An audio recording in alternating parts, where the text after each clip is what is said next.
Okay. I am going to call the meeting of Personnel Administrative Affairs Committee to order. Today is Monday, May 6, 2024, and the time is 7 p.m. We are in the Aldermanic Chamber. Could the clerk please call the roll? Alderwoman at Large Shoshana Kelly, Chairwoman. I am here.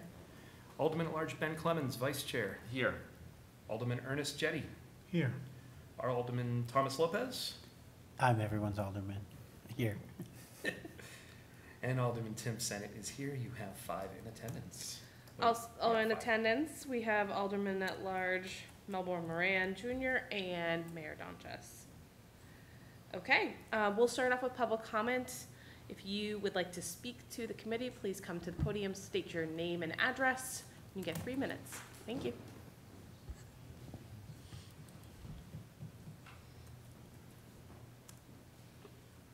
Good evening. Is this on? It's on. You're good. Okay. My name is Representative Catherine Sofakidis from Ward 7, and I would just like to share a little bit with you. Today Sorry is to interrupt you. National... Can you just give us your actual address? We need it for the record. Oh, sorry, 54 Marshall Street. Thank you so much. And today is National Nurses Day, so I think it's a great day to talk about expanding the Board of Health to include a nurse and a social worker. There is a multidisciplinary model of healthcare that goes beyond the practice of physicians being the sole provider of health policy. And nurses, one of my nurses in nursing school, my instructor said, you need to go and tell people, I'm your nurse today and I'm going to save your life. And I want to just discuss a little bit about I call it the parable of iceberg lettuce. Nobody that I know would like to eat a salad that just has iceberg lettuce on it. It becomes imperative that we have little treasures in there like olives, cheese, all the other things that make that salad something beautiful and sustainable for us, for nutrition. And having all members of the healthcare team to consult with each other is the most important practice that we can have. More and more physicians are not going into general care. They become the doctor of the fifth toe on the right foot. 1 minute. And so it's really important that we get as many people who are educated in as many practices as possible to make a plan that will work for the city. And so I would just urge you to open your hearts and understand that the full physician model for the Board of Health is not something that is good for our city. Thank you. Thank you.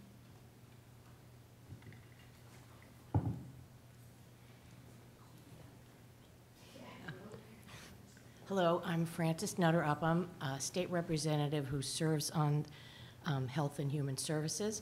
I'm also LCMHC, a licensed clinical mental health worker in the state of New Hampshire. And I am also, sorry? Your address. Oh, 3 Fulton Street. Thank you. Nashua, Ward 6. Anyway, I am also in favor of shaking up the salad and doing a spring mix. Expanding the Board of Mental Health to include a nurse and a social worker. Sometimes I've worked in patient hospitals. Sometimes I've worked in clinics where the patients came to me. And for 4 years in Lowell, I did outreach. And the amount of information that I learned visiting people in their homes to see social determinants of health, were they in a safe neighborhood, was there food in their fridge, was there a book in the room, all that kind of thing. And that's the kind of extra expertise, hands-on, that nurses and social workers can bring to the table that doctors are unlikely to have experienced seeing Anyway, so I'm very in favor of adding those 2 positions to the Board of Mental Health, and here's for salad. Okay, thank you.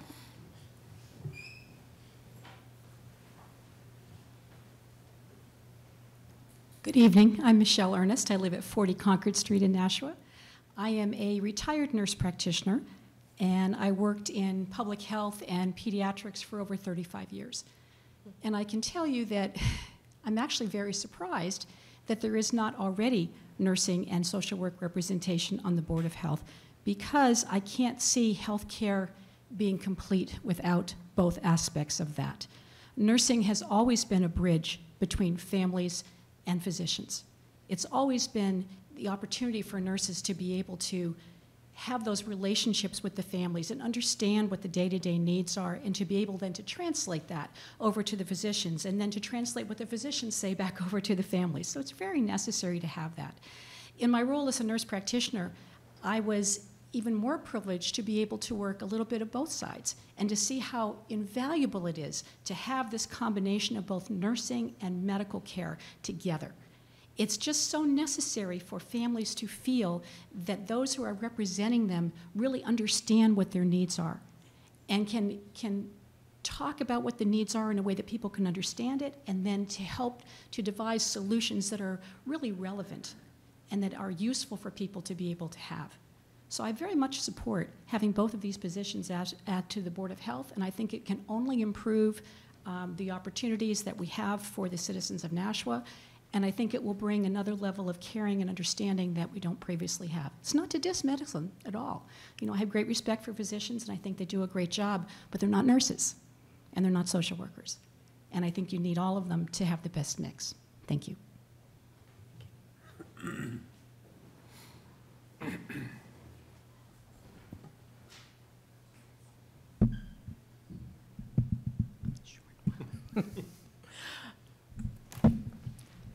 Good evening. My name is Susan Elberger. I live at 11 Birch Hill Drive. I'm a state rep from Ward 1. Once upon a time, there was an image of nurses as people who took your temperature, gave you water, and patted your head to make you feel better. I'm not sure that ever was an accurate picture of nurses, but it certainly isn't now. Anybody who is good at her or his job knows that you don't do it well if you only try to do it alone. Part of medical care, most of medical care, requires the combination of doctors from different specialties who need to consult with one another, nursing care, social workers, what's going on with this patient when this patient isn't here, because it's going to have an impact on how that doctor treats their patients. They're not going to be able to do a really effective job if they're assuming that all they need to know is what they're seeing in front of them right now.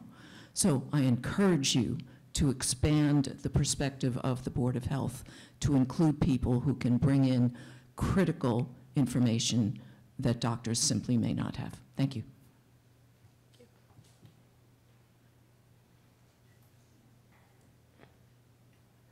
Good evening. My name is Paula Johnson. I'm a former everything in this city.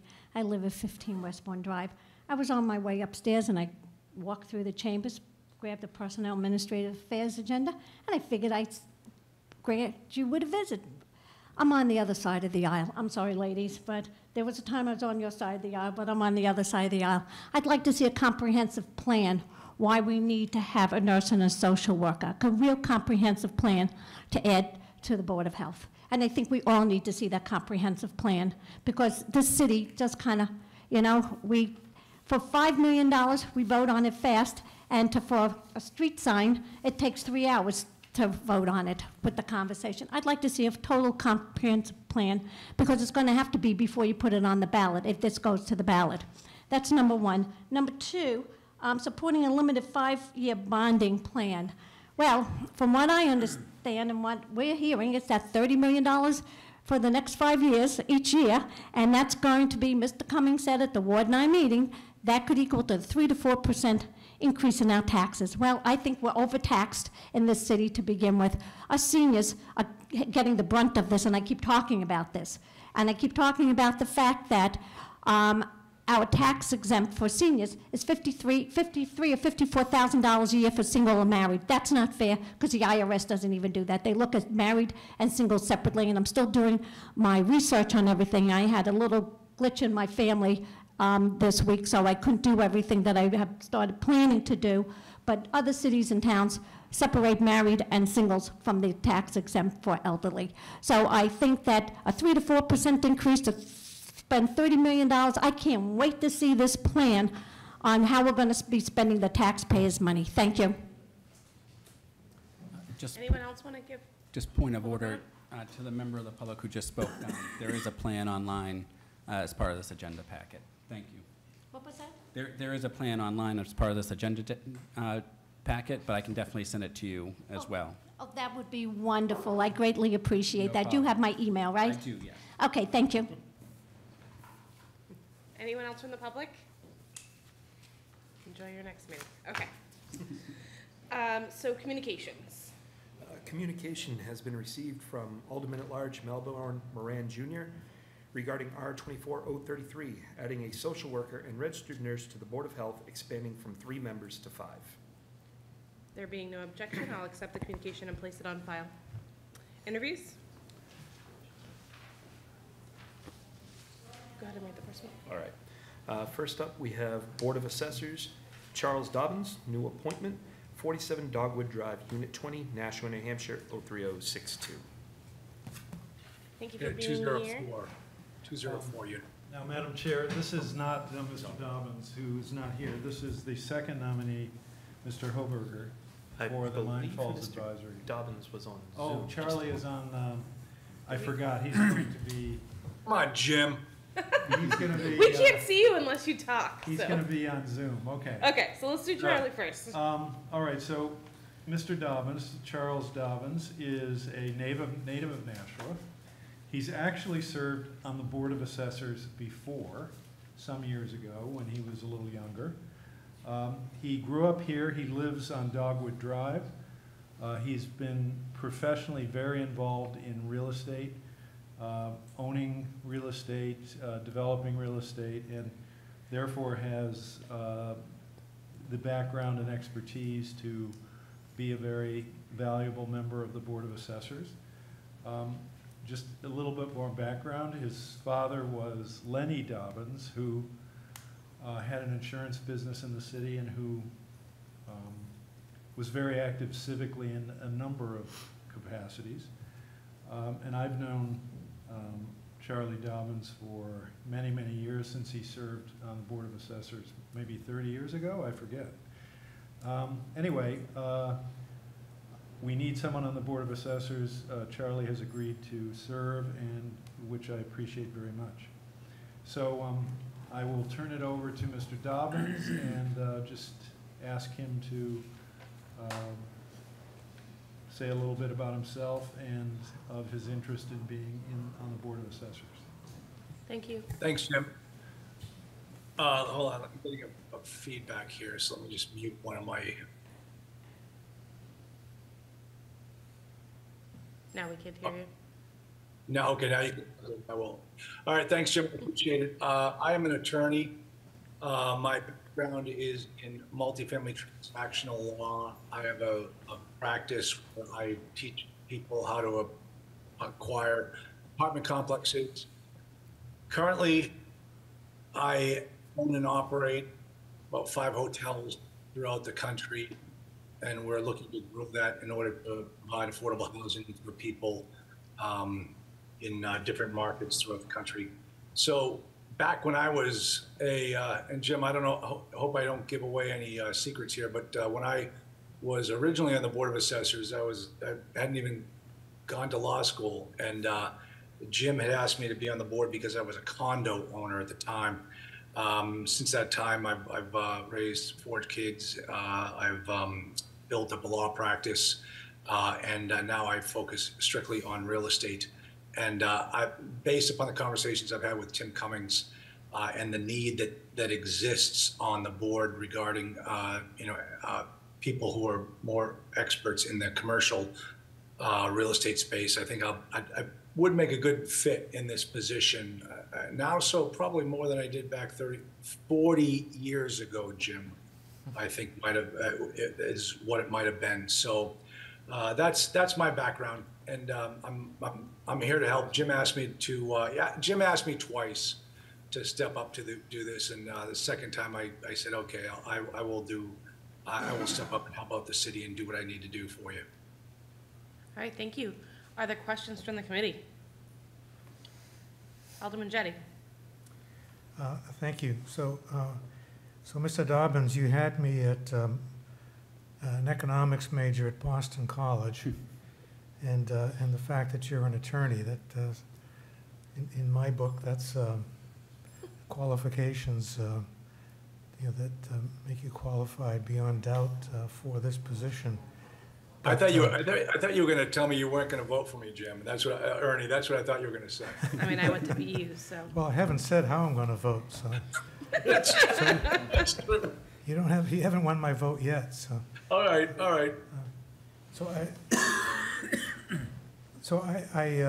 I hope this isn't an unfair question, but since you have a business that that takes you all over the country, can you assure us that you're going to have the time and be willing to appear for the assessors meetings, which they're at least once a month. Are you able? I'm assuming you know what the commitment is and that you're willing to make it. Can you assure us of that? Absolutely. Let me just explain, Ernie. I travel twice a year, and that's it. And I hate to travel. And I do everything via Zoom. All my clients I see via Zoom. As a matter of fact, this meeting, I tell people that I only work 1 hour a week from Monday night from 7 to 8 p.m. And right now, about 100 of my students and clients are on a Zoom call being led by somebody else so that I could be on this call. As soon as I hang up this call, I'm jumping over to talk to them, and then I'm done for the night. So that's the beautiful thing about my practice, Ernie, and I know you're jealous, but I don't have to travel. I don't have to go anywhere. Everything is done by Zoom. Okay. Well, thank you. Okay. Thanks, Ernie. Other questions from the committee?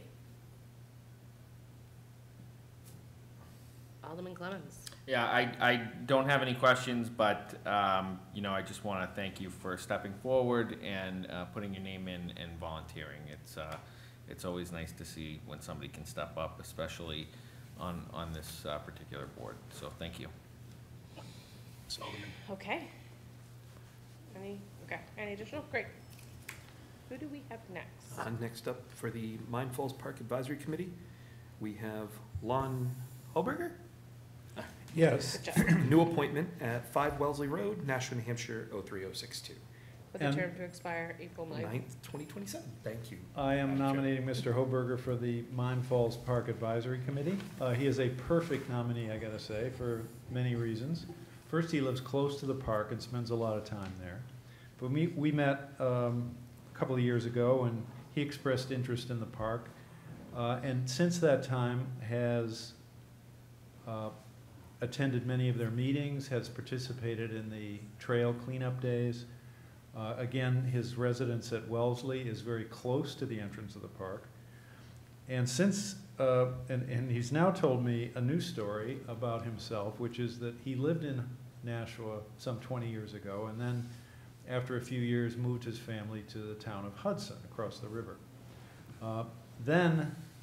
But continued to spend a lot of time in Mine Falls Park. So he and his family decided to move back to Nashua and close to the park because of Mine Falls. So he's actually a Nashua resident because of the park. And for all of these reasons, he is as I said, perfect nominee for this position. And with that, I'll turn it over to Mr. Hoberger to tell us a little bit about his interest and anything else about himself that he'd like to add. Thank you, Mayor. So that is all true. I moved back to Nashua from Hudson to be close to Mine Falls Park. It's one of the treasures of Nashua, I think. And it's the ability to give back to it is something that's a little more recent after I spoke with the mayor a couple of years ago. I have been volunteering for Merrimack Valley NEMBA, leading rides for a couple of years, doing a little bit of trail work there, and a couple of other things. I have some management experience professionally, but it's been some time. Other than that, I don't have a whole lot to add. It's an honor to, it's a pleasure to live so close. In fact, I went running there this afternoon with a friend of mine in Mine Falls. Great. I would open up to the committee for questions. Alderman Lopez and then Alderman Clements. Yep, just a question about Mine Falls and your approach to being on the board. Weather's warmer, the emergency shelters have reduced their capacity, foliage is sprouting up in the form of little tents everywhere. So the city relies on being able to find people, engage them, and do outreach. That's complicated when you have neighbors or recreational users that are also competing with people who might have more non-traditional but just as urgent needs. It's also much more accessible with less snow there. Now there's more people walking their dogs, may or may not be cleaning up after the dogs. And it's nicer weather out, so you have a lot of teenagers walking through Mine Falls to cut through to get to where they're going, whether it's high school or jobs. So those are a lot of different populations using the same space. What are your ideas about how we can better manage how to accommodate all of the different needs and uses for Mine Falls and to protect it against encroaching or adjacent development? That is an excellent question. Give me a moment to think about that. And all I asked was, how can you handle everything that happens? Yes. It was comprehensively worded. I do think it's important to remember when discussing, for example, homeless people, to not maybe other them. They are part of the city of Nashua. At the same time, the safety of other park users is very important. People cleaning up after their dogs is certainly a pet peeve of, or not cleaning up after their dogs is certainly a pet peeve of mine. That is a hard question. During the trail days, we certainly clean up all manner of trash, and we make notes of encampments and work that needs to be done on trails, for example, removing logs and such. Balancing it all. I don't have a good answer for you. That's a complicated question, multifaceted, and would take a lot of thought. I appreciate that you're willing to try, because that's what the Yeah. role is going to be. So that's all I ever look for. If anyone ever had the answer, I'd write it down and be like, all right, let's go. But it's more important to see people who are joining a committee like up to date on those issues and willing to really commit to doing the work, especially something as important as that. Yeah, and it's certainly important to balance, as you said, the needs of everybody who's using it. I am a mountain biker. I also use the kayak launch behind Stella Stadium. A number of other resources in the park as well, like cross-country ski and so forth. I do make note of where there are problems, and I bring it to the committee sometimes as just a volunteer at this point. We also, I know, we have the over on the Oxbow Lake, we have beavers that keep plugging or the drain, and so the Oxbow Lake overflows, and so we have the beavers as a population to decide what to do with as well. I'm sorry, I'm digressing. Not really, because I mean, it should be mentioned that Mine Falls is designed to be a natural space. Yes. We just seem to have kind of programmed it for a bazillion other things. There's a soccer field right in the middle of it, I mean. I do,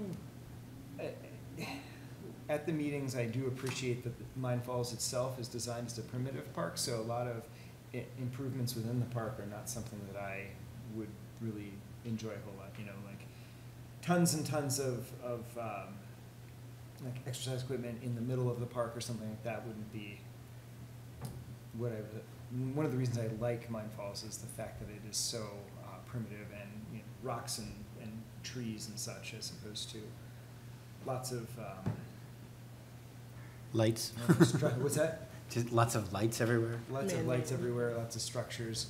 I do like that said, I do appreciate, the soccer fields and so forth. I wish there was more parking for the soccer fields, but I don't think that's something I can fix. That's just outside the park, right?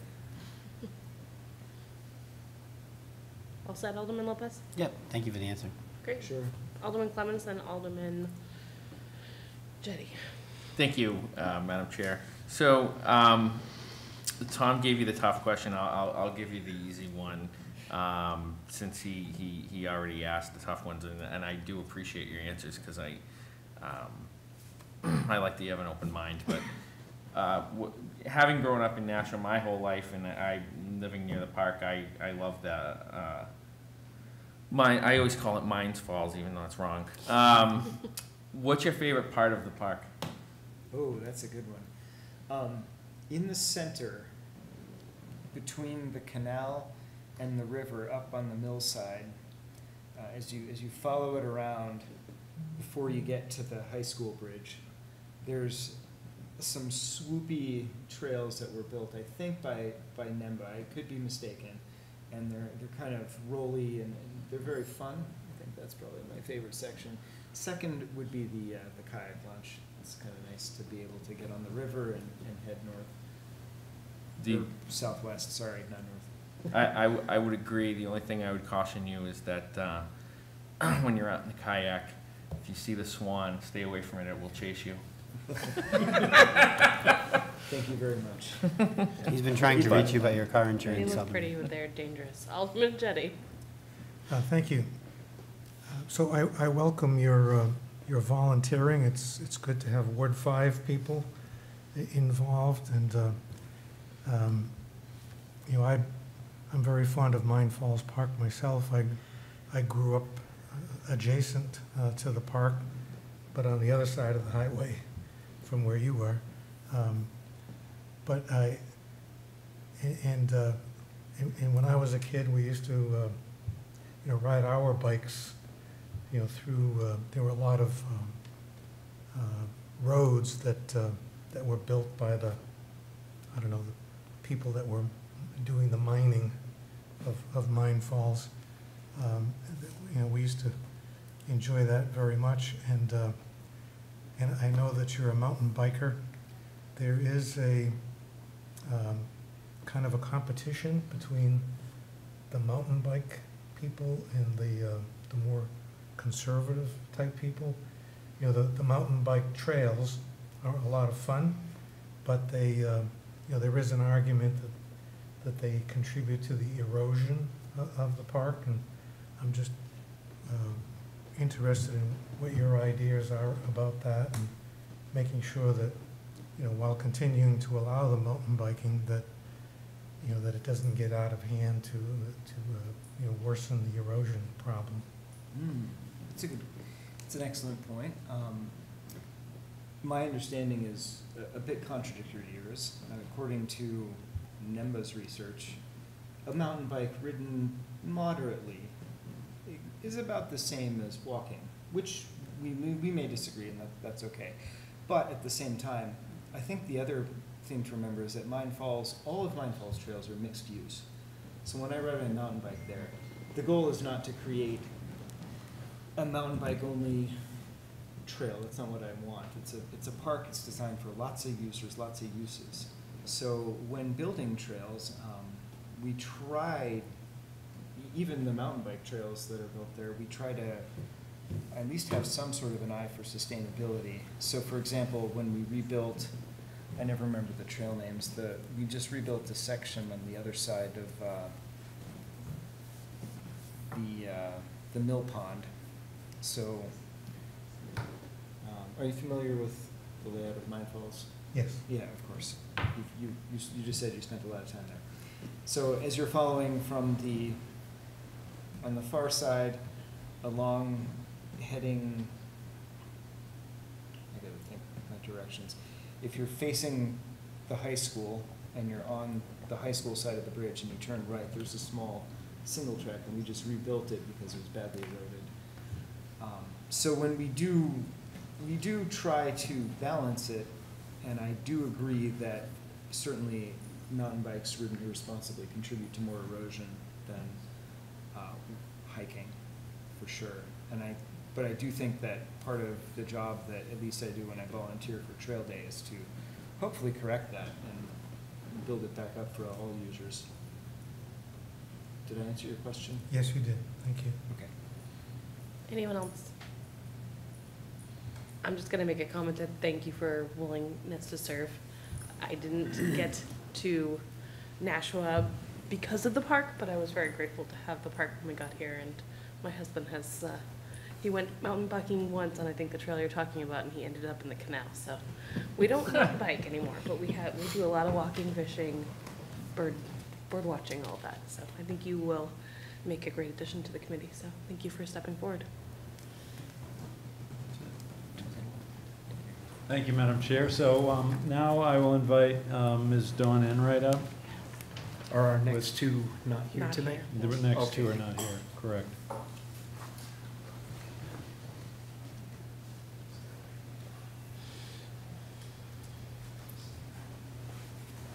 I forgot to mention that he was here. Oh, we can have it. Yeah. just-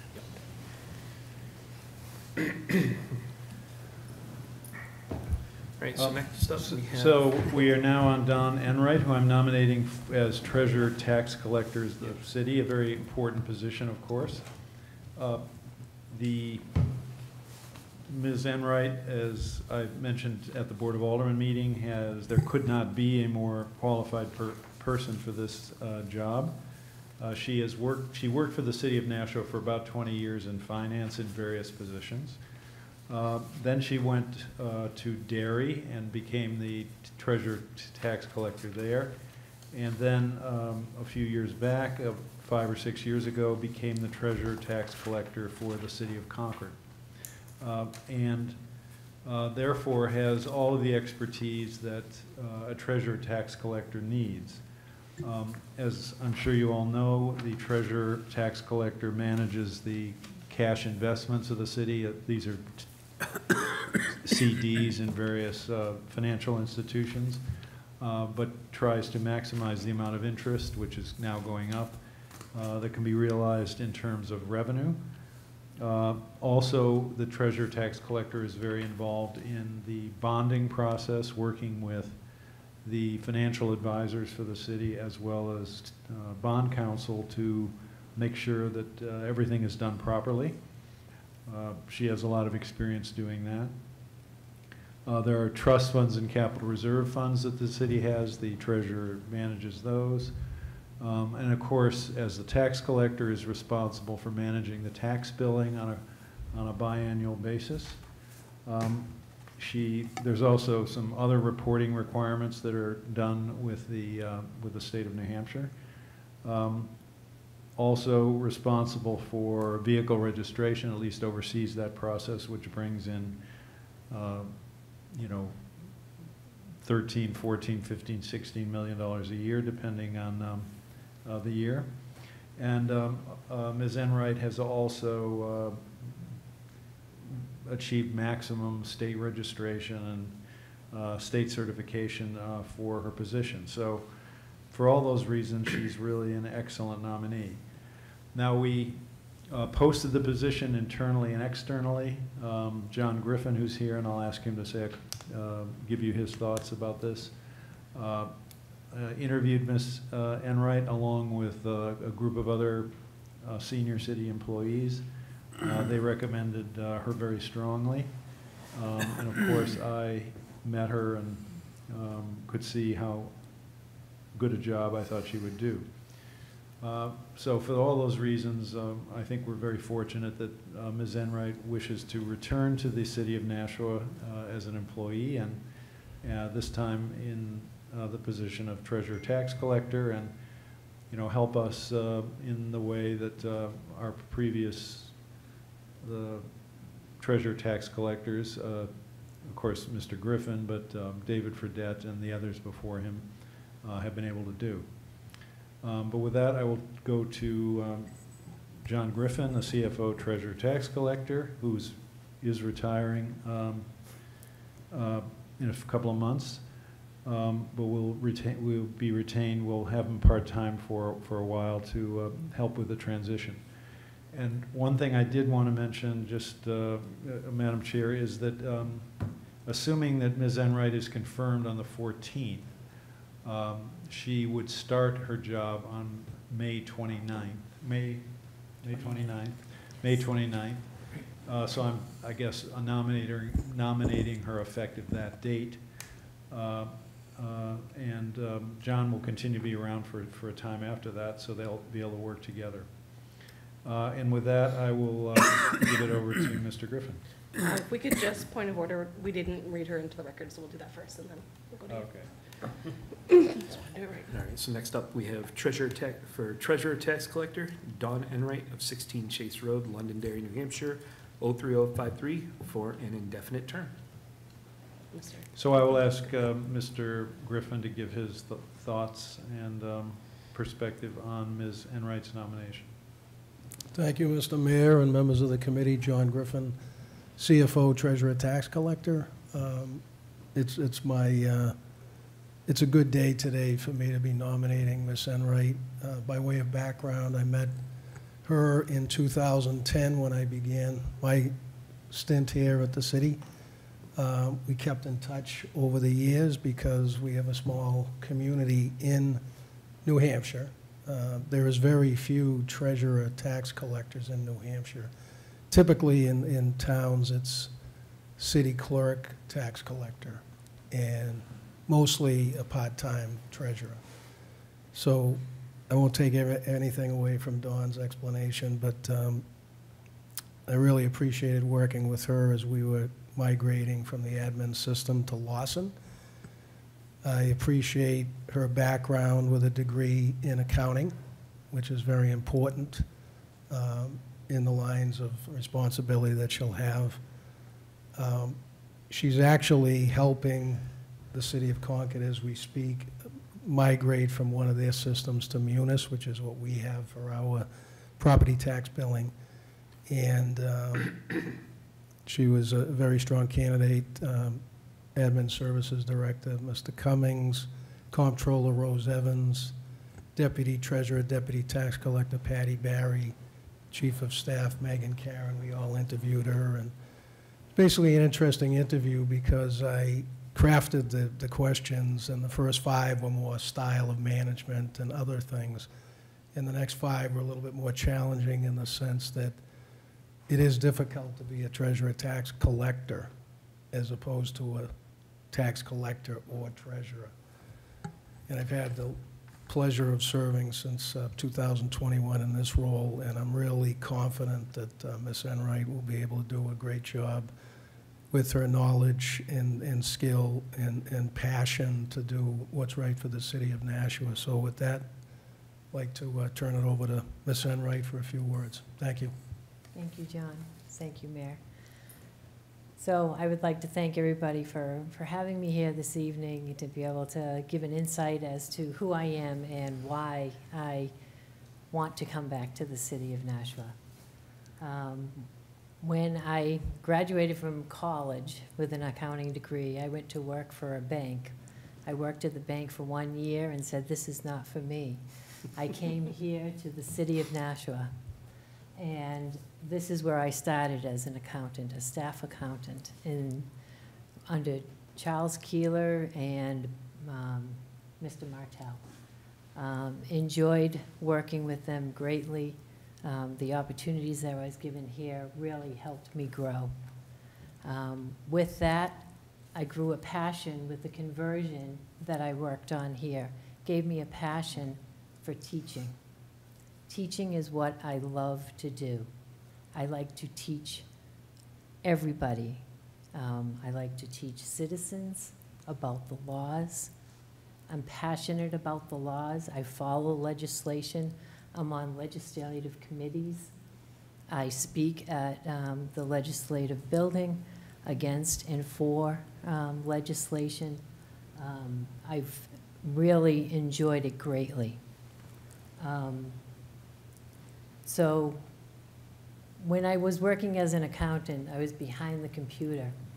how can I teach people when I'm behind a computer all day? Become a tax collector. Become a tax collector and be the best tax collector this state has. And that was my goal. Not only did I become one of the best collectors, I became a teacher, taught all of the tax collectors in the state of New Hampshire about the laws. I did that for 7 years. When I was working in Derry as the tax collector, I also taught. Then I moved to Concord because it was time to move towards my degree more with accounting and work in the Treasury area and tap into some of my knowledge from my banking year. And then coming back to Nashua just was a natural progression for me. So I thank everybody for this opportunity. Great. Thank you so much. I'll able to start with questions from the committee. Alderman Clemens. Thank you, and thank you very much for applying for this position and coming back to Nashua. So beyond your impeccable and great resume, Mr. Fredette has reached out and said that you are fantastic and we should be voting for you. And whenever Mr. Fredette has something to say in regards to that profession, I listen. So, you know, I truly think that you having worked under Mr. Fredette and under CFO Griffin gives me comfort because you understand the Nashua approach, which may not necessarily be an approach that other communities have. We're very conservative in our budgeting. We want to make sure that we're not too lean, you know, and have a surprise at come, you know, the end of the fiscal year. But at the same time, we don't want to overburden people either. So there's a fine balance there. And I'm wondering if you can speak to that and how your approach is going to be moving forward. Thank you for the question. So when it comes to budgeting, and I have worked on budgeting within the city of Nashua under, oh my goodness, her name escapes me. I apologize. Carol Anderson, thank you. I worked under Carol Anderson as the budget accountant, and it is a challenge. You need to listen to all of the department's needs, and when it comes time to really look at what the impact is going to be to the citizens, you have to weigh those needs in terms of what is the best benefit for the citizen. It is a challenge. It is difficult. We heard from people this evening. They want you to add 2 positions.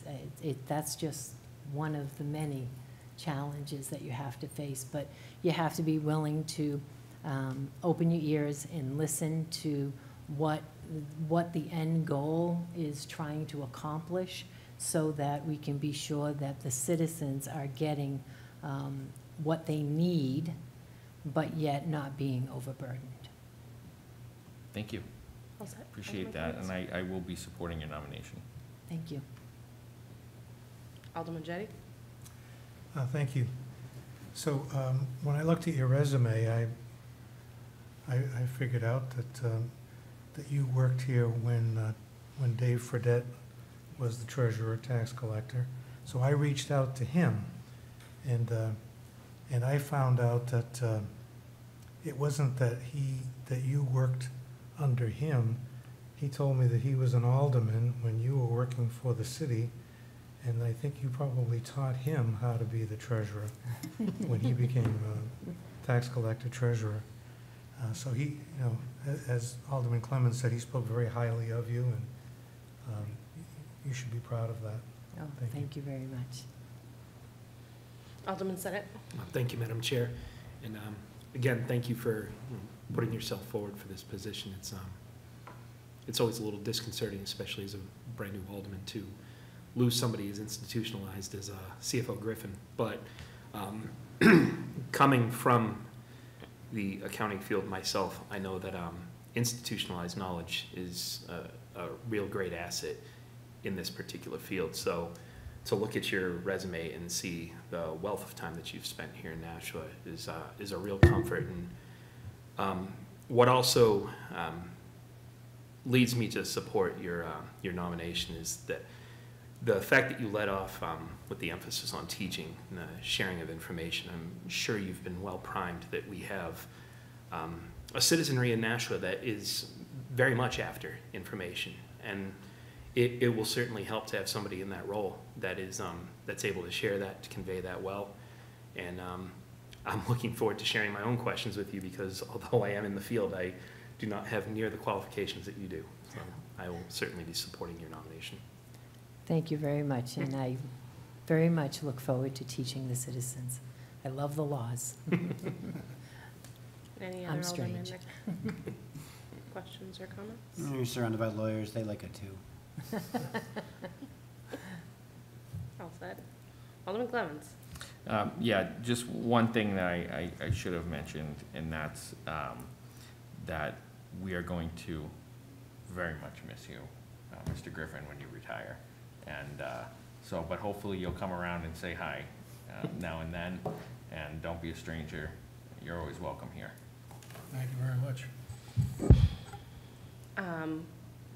I can't say much more than has already been said. We will miss you dearly, but there's been a ton of great conversation and support of your candidacy. Obviously, you've done a ton of work in Nashville already, so looking forward to welcoming you back. Thank you very much. All right, that is the end of our interviews. Yes, it is. So we get to do the one I always mess up: applications to license hawkers, peddlers, Itinerant. Point of order. itinerant. This is a point of order. There's two nominees that didn't attend, and I just wanted to ask the mayor about the circumstances of that, because I know at least one of those committees really needs members in order to form quorum.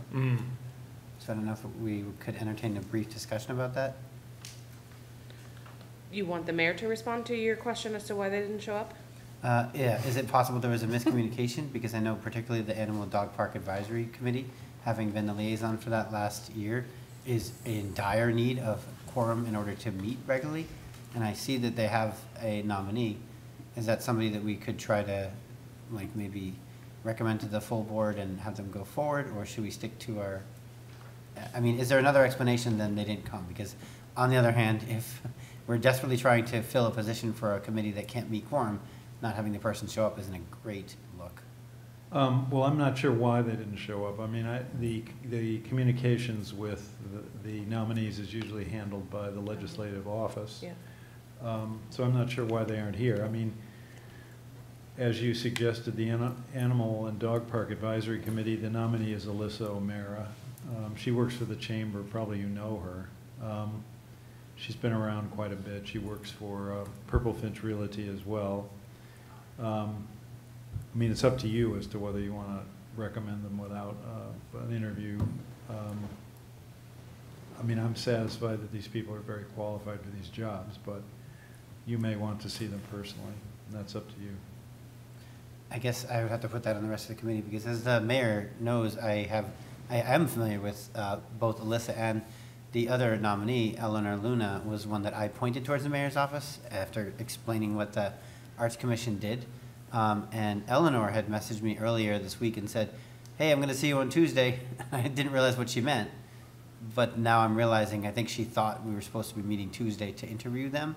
And if it's true for one, it may be true for the other. And I don't think the Nashua Arts Commission is really struggling with its ability to meet. I don't think Eleanor is harmed per se if we just have to wait a week or a month on her nomination. But the Animal Dog Park Advisory Committee really struggles to meet. So it may be, I would be willing to make a motion to approve the nomination and recommend it to the full board. but I know her, so, and I've worked with her in a professional capacity because she works for the chamber, so I don't know what the rest of the committee's comfort level with that is. Alderman Clemmons.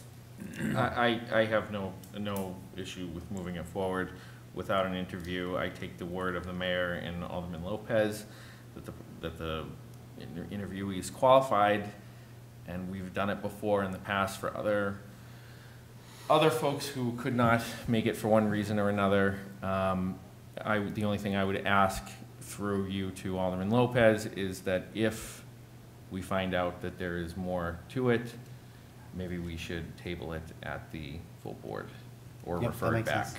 And that would give me time to reach out and confirm what's happening. I don't love it. I think we should stick to our process. I don't like to be a stickler about process, but that's literally the purview of this board, is to interview people. So to Alderman Lopez's point, whether there was a mix-up or not, if you can't come to be interviewed and you're having trouble with quorum is the issue for pushing it forward, that gives me concerns. So I don't love it, but that's my personal opinion, and there are 5 members on this board.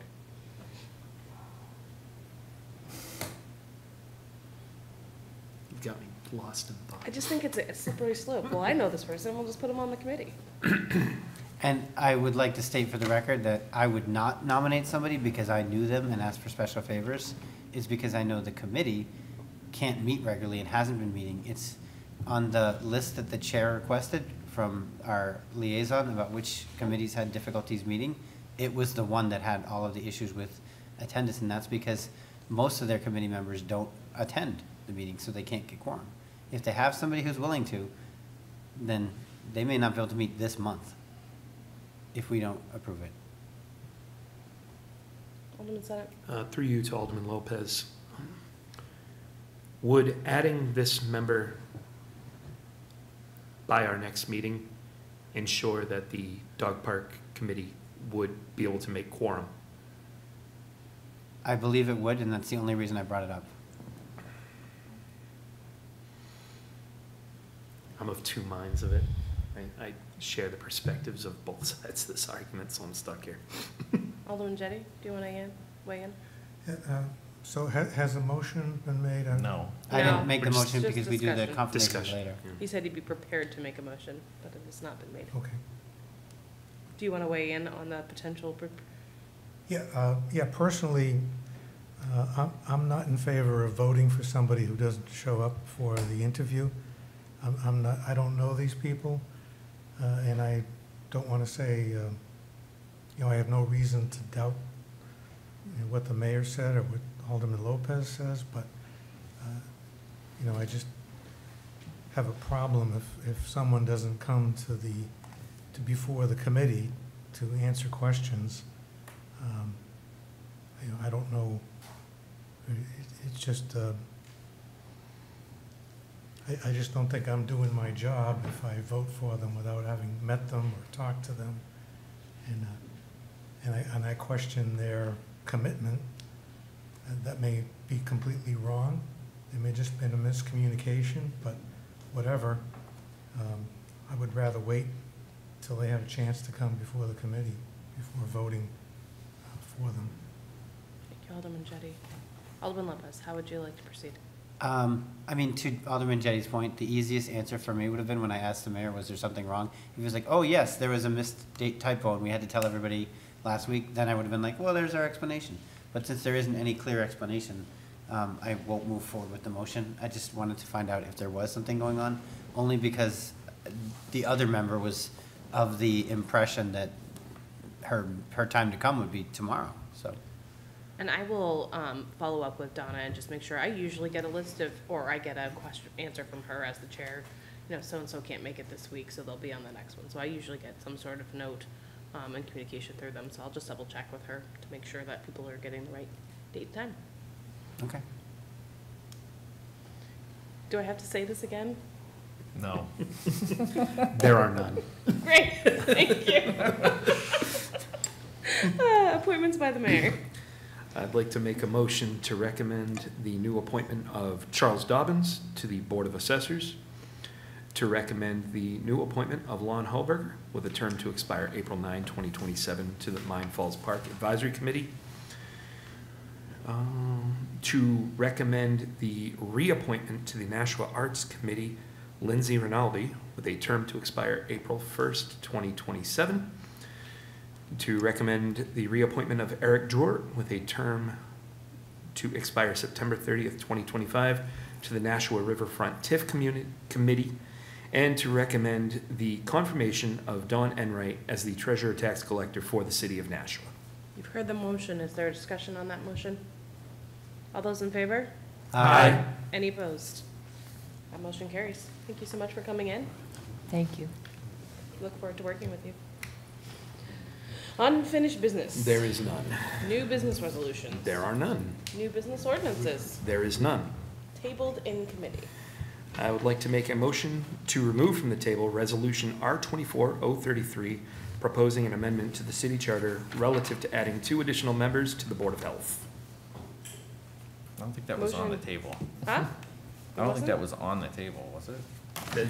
Yes. Yeah, it was introduced and then I tabled it at our last meeting. Yeah, we tabled it. I think we tabled it for the public hearing, so we have to take. Yeah, That's right. until Okay. after public All hearing. right. I stand corrected. Okay, you heard the motion. All those in favor? Aye. Any opposed? Great. And then we need to put it in front of us. So before us now, we have R-24-033, proposing an amendment to the city charter relative to adding 2 additional members to the Board of Health. I would like to make a motion to recommend final passage.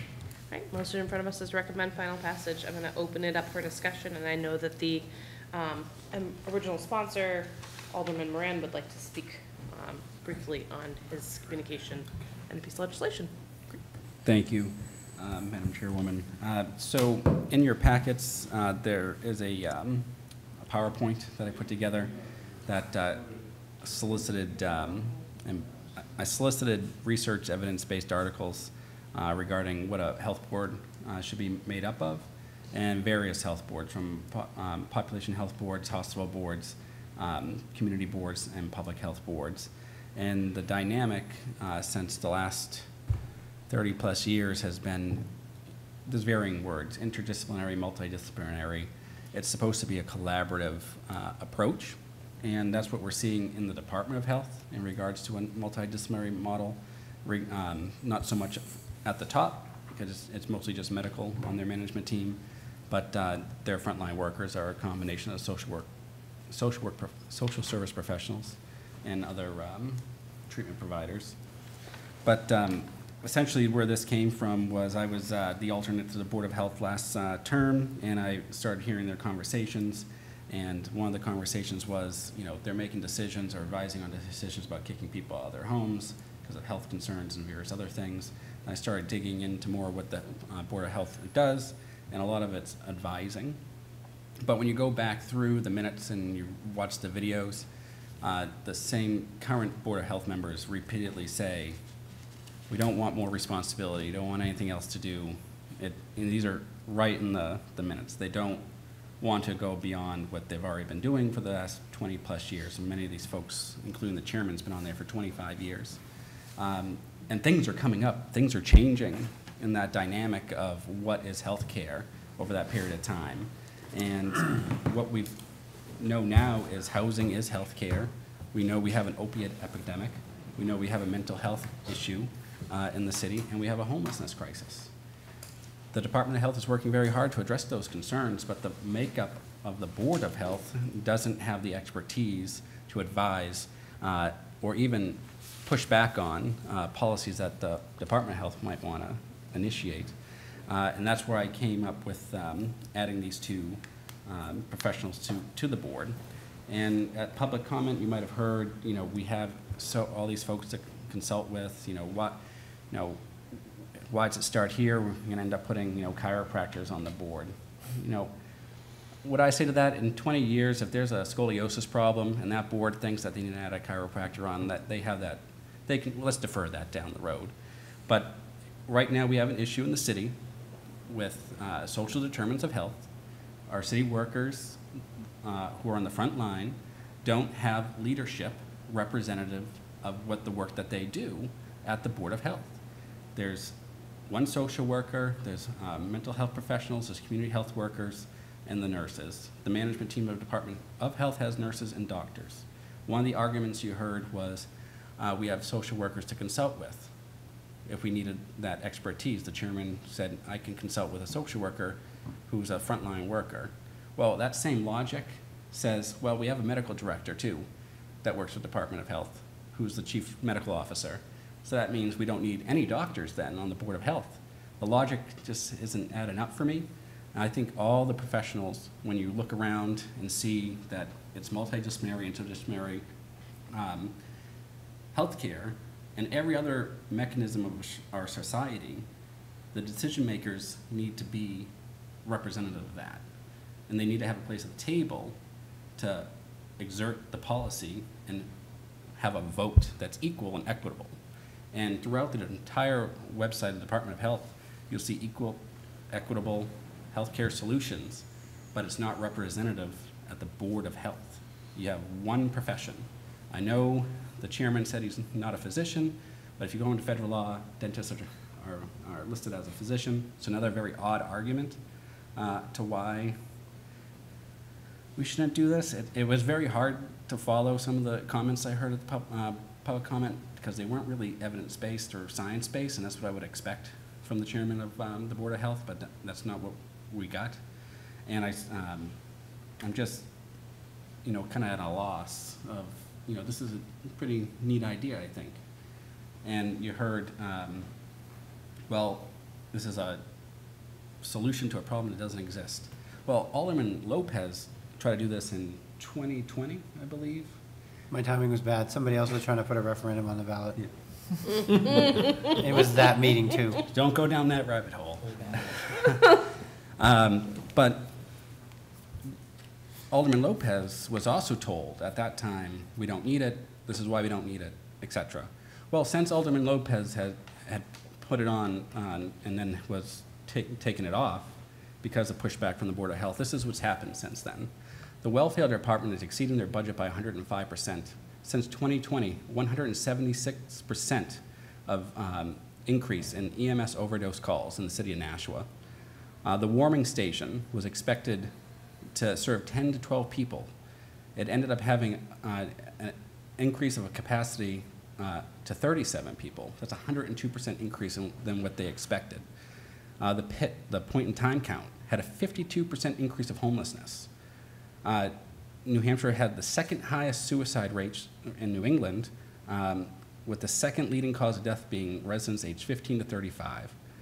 57.12% of communities did not have enough mental health providers, and the behavioral health risk factor surveillance system here in Nashua indicated that on any,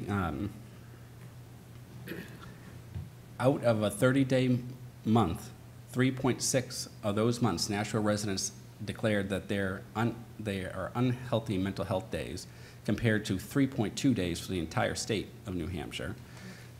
So when you hear there's no problem, and you have actual science and data that says that there is on these social determinants of health, and a doctor is sitting up here and telling the people in Nashua, nothing to see here, I'm greatly concerned that there actually should be those two professionals on that board, because science and data and these reports that we get over and over again are saying it, but the Board of Health, in their statements themselves, we don't want more things to do. If those three people don't want more things to do, let's put two professionals on there who do this as their career every single day and aren't, two of them are retired as well. They don't do direct care anymore. One attends via Zoom for the past 18 months. They're not seeing the actual problem in the city. It's disheartening to have heard those comments from my fellow healthcare professionals. So that's why I put this document together. I'm sure you guys have all read it. A lot of this also comes from health disparity surveys that were done within the city and what the city residents wanted to see done. And social determinants of health was on the top of the needs of the city. Let's see. So I won't go through all the research. The other thing that I added in here, and I don't know if you would accept this without objection, but I did print out and handed out just two things. So in the background, I keep hearing that, you know, social work is just mental health. It's nothing more than that. And there was a very specific reason why initially Alderman Lopez, who was a licensed clinical mental health counselor, he didn't pick his own profession. He picked the social work profession when he did the legislation. So it's not, I want to throw my profession on this board. The reason is social workers go beyond mental health. And in these documents you see here, I pulled the requirements from Revere University and Regis School of Social Work for 2 students that I supervise. I supervise someone towards their licensed clinical mental health counselor and their Master's of Social Work degree. You'll see that they have equal psychotherapy training, but what else is different in the social work mechanism? So we, social workers, are focused on demonstrating ethical and professional behavior, engaging diversity and difference in practice, advancing human rights and social, economic, and environmental justice. Because another comment came up about why don't we put an environmentalist on there? This is another reason why Alderman Lopez and I selected this field of social work, because we are taught about social justice and environmental justice. In our practice, how we apply policy and decision-making and advocating for these social determinants of health. We engage in practice-informed research and research-informed practice. We engage in policy practice.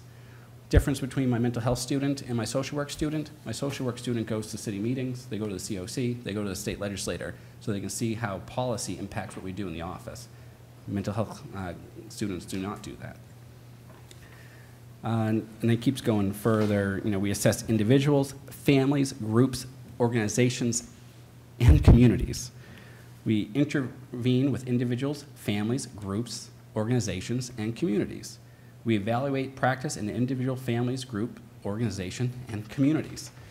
The difference between a mental health provider like Alderman Lopez is that his focus of practice is on the individual in the room. It's person-centered practice. While the social worker not just treats the psychopathology of a person, they treat the system itself through social welfare policy making and engagement in the community. That is why social work was selected. Bigger spiel on why social work was selected versus a nurse. Everyone knows what a nurse does. Everyone knows when you go to the emergency room, you spend more time with your nurse than your doctor. Or if you're learning how to clean out your IV bag, the doctor's not teaching you how to clean out your IV bag.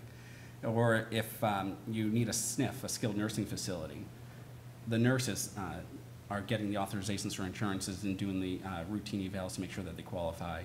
They are the bridge, they're a translator between social services and the medical doctors. The doctors are good at what they do. To hear a pediatrician that come up here and say that he's trained in social determinants of health when I have over 40 of his patients under my care at my agency, and his referrals say social work and refer to my agency, and I've not once or my staff ever spoken to him about his patients, who do we speak to? The social worker at Dartmouth in his office. I cannot believe some of the ways in which we can't be collaborative with those 3 doctors at this point, because it's not so much about what they say about being a team. It seems like it's more of a club. And I think 2 additional people need to be added to their club to help the people of Nashua not deal with interpersonal issues about them liking the team the way it is now. So that's all I have. That's it? Yeah. Oh, yes, one more thing. I was joking. I'm sorry. Nope. So in the certification of the Department of Public Health, I just want to point out that Measure 7.21, it's a multi-sector implementation of effort to improve access to social services or the integrated social services in healthcare. They're doing that throughout the Department of Health, but not at the Board of Health. Thank you. Alderman Lopez, then Alderman Clements. So first, as everybody on this board is aware, I had tabled the motion at last Personal Administrative Affairs Committee because Alderman Moran had communicated that he wanted to bring his presentation to the Board of Health, and they didn't put it on their agenda, and they didn't invite that discussion. So that's why I think it makes sense to move forward with it on our part, just because the conversation isn't going to happen unless it's under duress. some longer-term history, I know Alderman Clement and Kelly were on the board when I did make the motion, is I did get the initial recommendation by the alderman to move forward with this. But in addition to suddenly getting a lot of pushback and having the Board of Health collectively decide to start making announcements with no coordination with me, no like meeting where I was invited to talk about this, they all started to say the same thing, that I had never brought it before the Board of Health before, when I had in fact brought it up in 2 of the previous meetings as a discussion point and was told that it would be discussed at some other point, and then asked the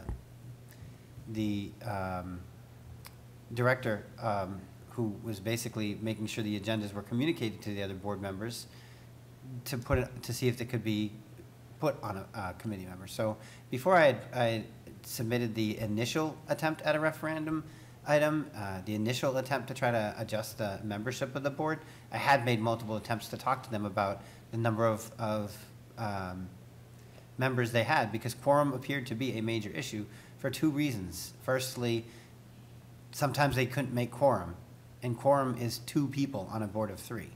They recently had that experience where they had to cancel a special meeting because out of the 3 doctors, they couldn't get 2 of them together. But then the reverse is true too. When you have quorum of 3 people, you can't have any kind of conversations with each other at all. And so you have to rely on city staff to set agendas and to organize things and to coordinate. So that was why, I think 2 years ago, maybe 3, I had thought it was a good idea just to expand it from 3 to 5. That's the recommendation at the state level for any group of organizing, supervising people, is to stick with a group of 5, not a group of 3, because you're, one person's sick or one person's out, one person resigns, who knows, and suddenly you have major issues meeting and organizing. So the pure logic behind having 5 members versus 3 was what my initial focus was when I had proposed it. But I was also doing so on a timetable, because in order for it to go to the ballot, it has to be reviewed by the public through the public hearing process. It was going to be referred to the Board of Public Health, and the Board of Public Health had communicated they already intended to be recessed for the following month. So they weren't going to be able to review it, or weren't willing to review it, until it would have been too late for it to get on the ballot anyway. So I ended up withdrawing it in the meeting where we moved forward with the police commission, and I'm glad I did, because I think too many things on the ballot at the same time of a similar vein would have just been caught up. So that's my recollection of the histories behind this, and I don't think anything has changed on the Board of Health since then. I took a break from being their liaison because I felt like things had gotten a little bit too close. I was trying to help them organize more effectively, and my last term, I opted to put that at the bottom of the committee list to kind of respect that distance. But as the alternate liaison, I don't think much has changed in terms of how decisions are made, what the level of investment and involvement is, and I think the same conditions that existed then have gotten worse. I know everybody here knows the Board of Health isn't a budgetary body, but I have at the Board of Aldermen's budget meetings for like the past 4 or 5 years tried to convince the welfare director that he needs more money, because it seemed like the health department, that particularly in city welfare, was creating some very, very stringent criteria and was modifying, you know, people who might used to have been case managers to case technicians, and other policy decisions that were affecting the way that city welfare was viewed and interacted with by other organizations in the city. So I think what was said about our increasing complexities of social stressors, the problems our city is facing with homelessness, with opioids, and all that, those type of things, is very much true. And while the health department does an excellent job and is one of the few accredited, if not the only accredited health departments in New Hampshire, that doesn't necessarily suggest that we are a shining star and there's no improvement necessary. It's a little more disturbing that so many other municipal health departments may not really be functioning even as well as we are. But we can see very plainly that there are social issues in Nashua, that we can constantly be cited as the #1 best place to live by Money magazine, while people tonight won't be able to get into shelters because we don't have capacity. Well, just a few weeks ago, we lost a major provider of youth homeless intervention services just because their board wasn't confident in its ability to move forward, and it wasn't necessarily anything that the city had a position or a person in the room able to do anything about. So there are major social determinant issues, I think, at work in Nashua. And while I wouldn't say that the Department of Public Health does anything less than outstanding work, I think the oversight and the accountability needs modernizing. It needs updating after 100+ years of leaving it the same way. And I think if the best argument that its opponents can come up with is a slippery slope argument that we're going to start having everybody and anybody onto the board, that just displays a fundamental ignorance of the process. No, we're not going to add a chiropractor to the board because we're not going to have that motion and that legislation put forward. The Board of Aldermen isn't going to vote, yes, we need a chiropractor. And then we're not going to put that before the voters and have the voters actually act on that. There is plenty of time to look at the process and the work that we've been doing at the Board of Aldermen to make sure this is deliberative and step by step and within the bounds of the legal expectations of our roles. And that just wasn't done by the people who were opposed to it. I think the public comment we had today was indicative of much of the opposition. Well, I happened to be walking through the hallway and I looked at the agenda and I decided I don't like this. If people, particularly medical professionals, would consider this a little more carefully, then I think they might reach different conclusions. And that was a promise I believe was given to me after I withdrew my legislation, that they would consider it and they would discuss it. And that discussion never happened when I was, not immediately part of it. So I think this is an aldermanic responsibility to at least put this before the voters. I think the logic and the reasoning behind it is self-evident, and I'm confident that voters will decide what to do with it. But in terms of whether or not we should even give them the choice, yeah, I think there's certainly enough reason and enough grounds to say we need to look at our Board of Health and make sure that 3 people is adequate, and if not, we need to make sure that voters can approve 5. And then when it comes to the social disciplines, it's already been said by people who are much more eloquent and experienced than me in the room. And that's why we should have nurses on the Board of Health. Thank you. Alderman Clemmons. Thank you, Madam Chair. So when Alderman Moran brought this to me, asked me to be a co-sponsor of this legislation, I looked at it. It didn't take me too long to consider, yes, I will do this and co-sponsor this, because I think just from a layman's point of view, it makes sense. And then Alderwoman Timmons contacted me shortly after, maybe a couple weeks later, I can't remember the timeline, and she had expressed concerns about the legislation and said that she had spoken to some members of the Board of Health and that they were upset about the legislation. So at that point, I said, okay, I'm going to come at this from an objective point of view and listen to what the Board of Health has to say. And they came to, some of the members came to the public comment period during the hearing. And I was, to put it lightly, disappointed with what I heard. There was no good reason put forward as to the reason why you would not want somebody with the social work background, a nurse, on that board. And the slippery slope argument, as was stated before, is a red herring, quite frankly. And it's insulting to the professions that we are trying to add to that board. And the idea, and I love Director Bagley, and she probably didn't mean it like this, but the thing that struck me with her comments was, we don't need a nurse on the Board of Health because we have nurses that work in the department, and if I need advice, I'll just go to them. Well, the difference, or the Board of Health will go to them, and the difference is that it is one thing to be an employee in a department and have a director come to you and ask their opinion of what you think. Because the difference is that that director then goes back and decides for themselves how they're going to vote. Versus if you are from that profession, you are a nurse and you're on there and you're empowered with a vote, now they don't have to come to you. You have that power. You are now empowered with that vote. And so I was very disappointed with all of the comments that were made that evening. I thought there was a level of arrogance, a we know better than them attitude, which, quite frankly, if that's the attitude, then resign.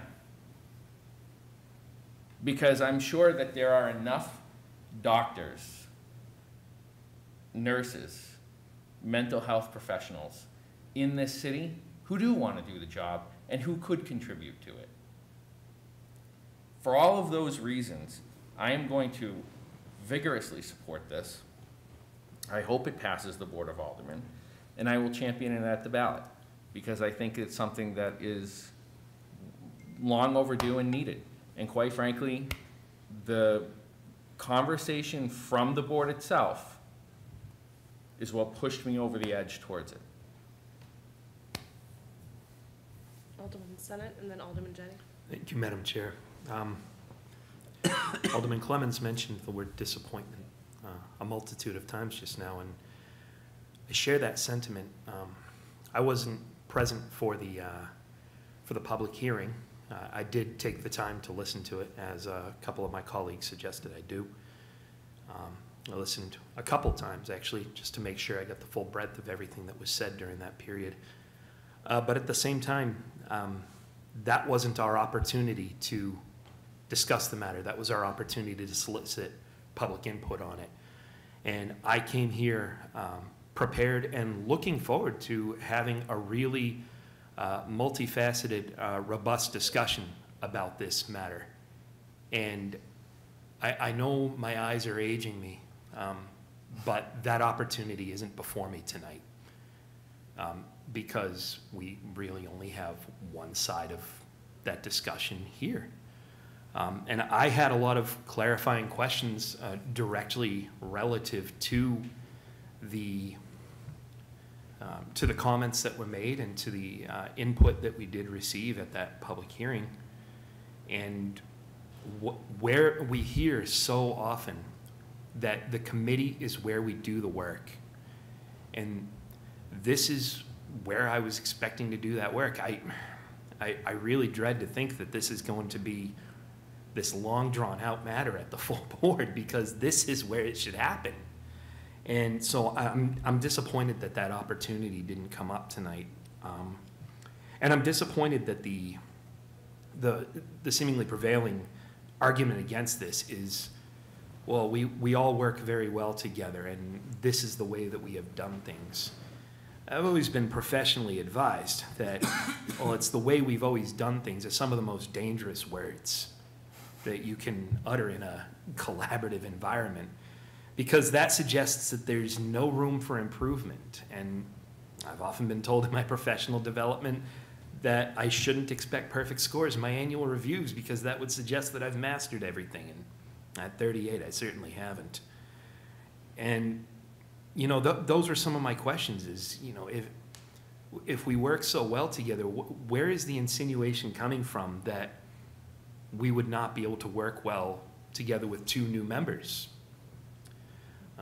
I think working well together and being open to discussion and open to opposing ideas is the baseline expectation for any committee or board or commission in this city. We wouldn't pass somebody through this committee if they came before us and said, well, no, I'd really like to be on the Mine Falls Advisory Committee, but I don't know if I could work with those people. I think we'd sit here with our mouths on the floor. And, you know, for the reasons that Alderman Moran articulated, this is If you went out on the street tonight and you asked 10 people, what's one of the biggest health issues facing the city, the state, country, the world today? You could probably dial it all back to mental health. And that's not to say that, we want to turn this into the Board of Mental Health. This isn't to say that we need to, discredit the members of the Board of Health that are already there, but supplement them, complement what they can do with professionals who have the expertise in what I think we can all agree is really one of the driving forces behind public health today. And so for that reason, I'm going to join Alderman Clemmons and my fellow co-sponsors in vigorously supporting this and, quite frankly, putting it to the ultimate test, which is the voters of Nashua. I don't think a night goes by that we sit in this chamber and we don't hear something come up. That should be put to the voters. This should be put to the voters. Well, now we have the opportunity to do that because that's the machinations behind a change to the city charters. We're putting it before the voters. Even if we pass this next week, it doesn't immediately go forward. We put it to that final test. And so I hope everybody can join us in putting this out to the residents of Nashua to have the final say on. Thank you. Alderman Jettie? Yes, thank you. So, without repeating what everyone else said, I too think this is a good idea. I too, to hear the current members of or the two members that spoke, basically say, we like the way things are. We work well together. We know how to get things done. I don't think that's the right way to judge the effectiveness of a board. I have a lot of respect for them, and I think they do a great job. But they seem to be saying they seem to be telling us we three we like each other, we get along, we're able to do things, we want to keep it that way. Well, what if one of them, for whatever reason, isn't there anymore? Then what happens? The camaraderie, the experience that they've shared for a number of years of giving great service to the city, isn't necessarily going to be there anymore. I just don't see that that's a good argument to keep it the way it is. And I think what's being proposed sounds to me like a better way of doing it. But and so I want my colleague Alderman Moran to know that I support this. So don't misunderstand what I'm going to say next. So, you've heard me talk about, the whole charter change process. You've heard the city attorney try to explain it to us, and I've said before that asking the full Board of Aldermen to vote that this change is necessary, before it gets going, and the way that we've done this, I'm going to say it again. I think it's the wrong way of doing it.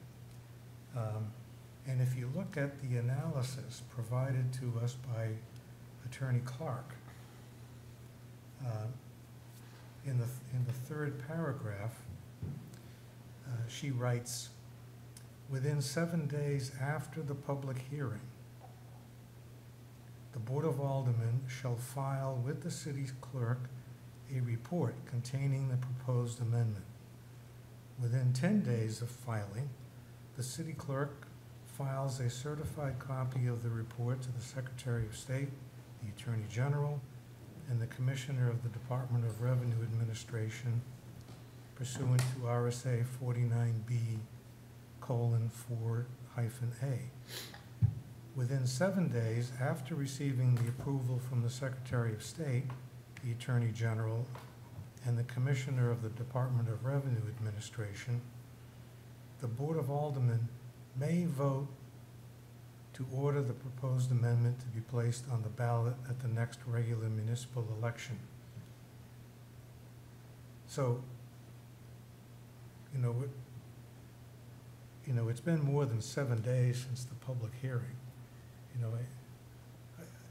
I think the way we should have handled this is that, as I tried to do, we should have referred it to this committee,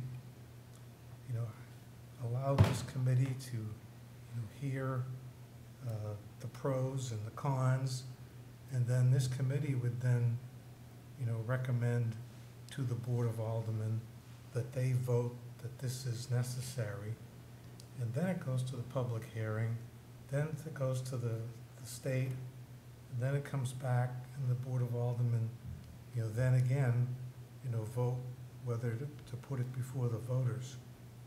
So I'm in favor of this, and I'm not trying to throw a monkey wrench in the works, but I just wonder, where we are in this process. When we haven't followed what was outlined by Attorney Clark, and I don't know, maybe maybe Corporation Counsel's office will say, oh, that's, you misunderstood it, or you're not reading that correctly. But I think it's an issue that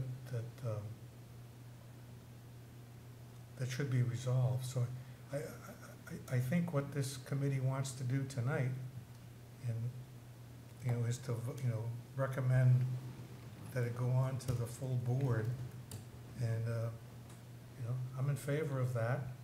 But I think somebody ought to contact, whether it's Attorney Moran or, excuse me, Not Alderman Attorney Moran, or me, or somebody ought to contact, Corporation Counsel and say, are we doing this correctly or not? Because we don't want to do this for nothing. We want it to go forward. We want it to get before the voters. I think that's the sense of certainly of this committee, and probably the full board, that it go before the voters. But we got to do it correctly. Otherwise, we may run into a problem down the road. Alderman Clevens, then Alderman Thank Moran. you. I respect what you have to say in regards to the process. My understanding from Corporation Counsel Bolton was that it truly didn't, well, the way he expressed it that evening was that it didn't really matter the order that we did things, because ultimately the board had to basically act on it again to put it onto the ballot officially. So so my understanding of the process was that the order of operations, if you will, didn't matter, because ultimately in the end we had to get, no matter how we did it, we would have to take that final vote to put it on the ballot. So that was the reason that I moved forward on the advice of that evening, the advice of Corporation Counsel. I was comfortable moving it forward. Obviously, if that's not the case and we find that out, then yes, I think we should definitely change the process moving forward on how we do this. So I agree. I think we should get some clarification on it. But if what Attorney Bolton said was true in the end, I really don't think it mattered all that much if we still have to take some final action on it ultimately. But Alderman Moran. Thank you, Madam Chairwoman. I definitely don't think you're not in support of it, Alderman Jetting, but I will certainly email Corporation Counsel tomorrow back in the office, and I'll include you and Alderwoman Chairman Kelly on it as well. That way we can get a response and have an answer before it goes back to the full board. Thank you. Any additional comments? I'm going to keep mine brief because I agree with the tenure of the entire chamber tonight, but when Alderman Moran asked me to support this, I initially said I want to ask more questions. It's a department. I want to hear from the Board of Health. I want to hear from Director Bagley. And I did go out and do those conversations, and we had them come to the board, to the hearing, and I felt similarly disappointed in the reasoning against it. I also think there were definitely similar type conversations when Alderman Lopez brought it up the first time, but unfortunately, for timing perspective, that got pulled. So I also think that the argument now is even more solid because it's not just let's put 5 people up here for quorum. It is also how do we address the current conditions that's happening in our city, and what type of expertise on the Board of Health can get us ahead of some of the things that are happening now, because we know affordable housing, a lot of things are happening, and you're right, housing is healthcare, and having more voices at the table is only going to make us stronger and make our city stronger. So I am also vigorously, everyone said vigorously tonight, but vigorously supporting this, and I think it just makes sense to put it in front of the voters. All right, so the motion on the table is to recommend final passage. All those in favor? Aye. Any opposed? That motion carries. We are going to move on to Looks like we have something else on the table. one more. I'll make a motion to remove from the table Resolution R-24-039, supporting a limited 5-year bonding plan. Okay, thank you, Mr. Mayor. I meant to take that out of order for you, and I apologize. But I was really going to bring that up at one point, and then I was like, he asked me, and the mayor's just like, I'd already launched, and I feel badly. I so thought he was here for my apologize. legislation. No. I'm not. No. Would you like Well, to he speak was, to this? but only on either, accident. Don't worry about it. You were. It was an interesting discussion. So I'm here on the resolution you just called, which is a bonding plan for the city. Now, over time, many members of the Board of Aldermen, or various members of the Board of Aldermen, have suggested, well, we need to do more long-term planning. And that's exactly what this is. And the need for it has particularly arisen because as we look at all of the capital projects that could go forward, and I think you have some sense of what those are because we've at least talked through them in general before. The total amount that of costs is in the $300 to $400 million range, or say $250 to $400 million range.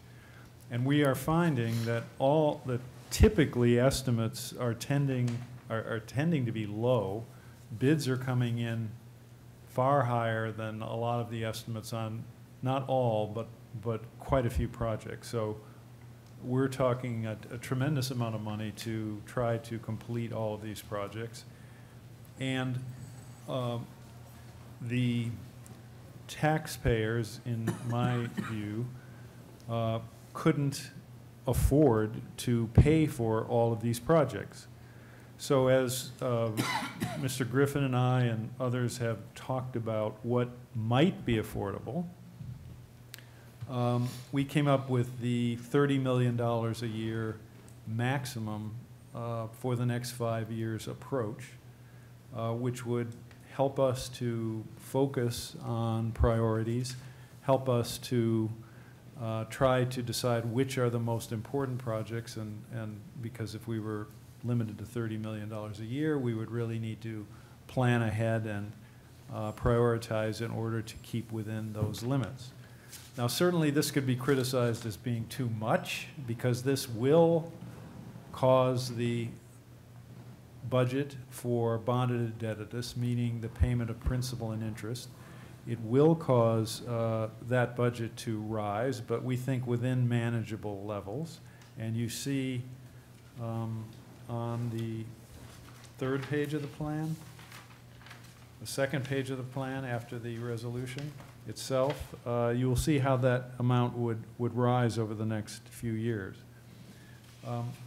So there have been some criticism of this. Well, if we do this and we have an emergency, we won't be able to deal with it. That is not correct. This is simply a resolution. It is simply a plan. The alderman, the Board of Aldermen could revise it at any time, even by implication. If a bond issue were authorized which exceeded these limits, it by implication contradicts and repeals what's been done before. The Board of Aldermen can retract or amend or invalidate anything it's done in the past. So this just gives us a roadmap. It kind of sets a goal, and I think helps us to focus and think about the future. And I guess my final thought is that I believe that the taxpayers in the city want and really deserve long-range planning on issues such as this.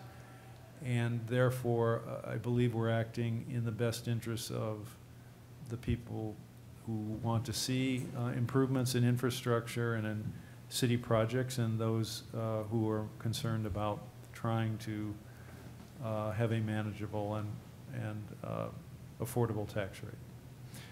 Now, I don't know, Mr. Griffin, who helped to devise this approach, may have some additional thoughts. I don't know, but he's here. I twisted his arm, not because of Alderman Moran's legislation, but because of this. I twisted his arm. I thought again he was here just for this. To stay, and so he may have some thoughts of his own. Madam Chair, thank you, Mr. Mayor. John Griffin, CFO, Treasurer, Tax Collector. I've always thought that it's important to long-range plan, but being in this business for a while, you can't help but talk about the current year. I did some working with our financial advisors, Hilltop Securities. I just thought about a $40 million a year plan for the next 5 years, and couldn't wait to help to show the mayor that the debt service was going to go from 20 to 37 in 5 years. The reason for that is we've done a lot of bonding recently for great projects. But at some point, that seemed a little too steep for me to go $17 million in debt service for over 5 years. So as the mayor's indicating, the plan right now of $30 million a year for 5 years is about a $10 million increase in debt service. Now, the $10 million increase gets us to $30 million. So if we have a $317 million general fund budget, seems reasonable. Seems reasonable that although the budget's going to increase, each year, it seems reasonable that we're getting into that 8-9% realm. And during the years that I've started here, when we had negative inflation and 0.5% increase in wages and that type of thing coming off the recession, we really didn't increase that debt service too much. We had projects, but the rates we got were in the 1.5, 1.7. These rates here, and I look at it every day on Squawk Box, it's like 4.7%. And the feds are struggling. They're like, what are we going to do? We thought we were going to already have 2 reductions, and now they're saying maybe we need an increase. So it's expensive money now. We do enjoy the fact, as the mayor indicated, we get about $5 million in our investments in CDs, but this is long-term debt that we're really weighing on our citizens. So the mayor, administrative services, Cummings, chief of staff, Megan, Karen, we just thought $30 million a year is a good place to start. Even in my little town of Tingsboro, they do great deliberations with their capital management plan, and we just bonded a new middle school, and what they've put off is a combination fire police complex that's desperately needed. So even at that level, I do watch those folks down south, but I think it helps us plan, and everybody's got great projects.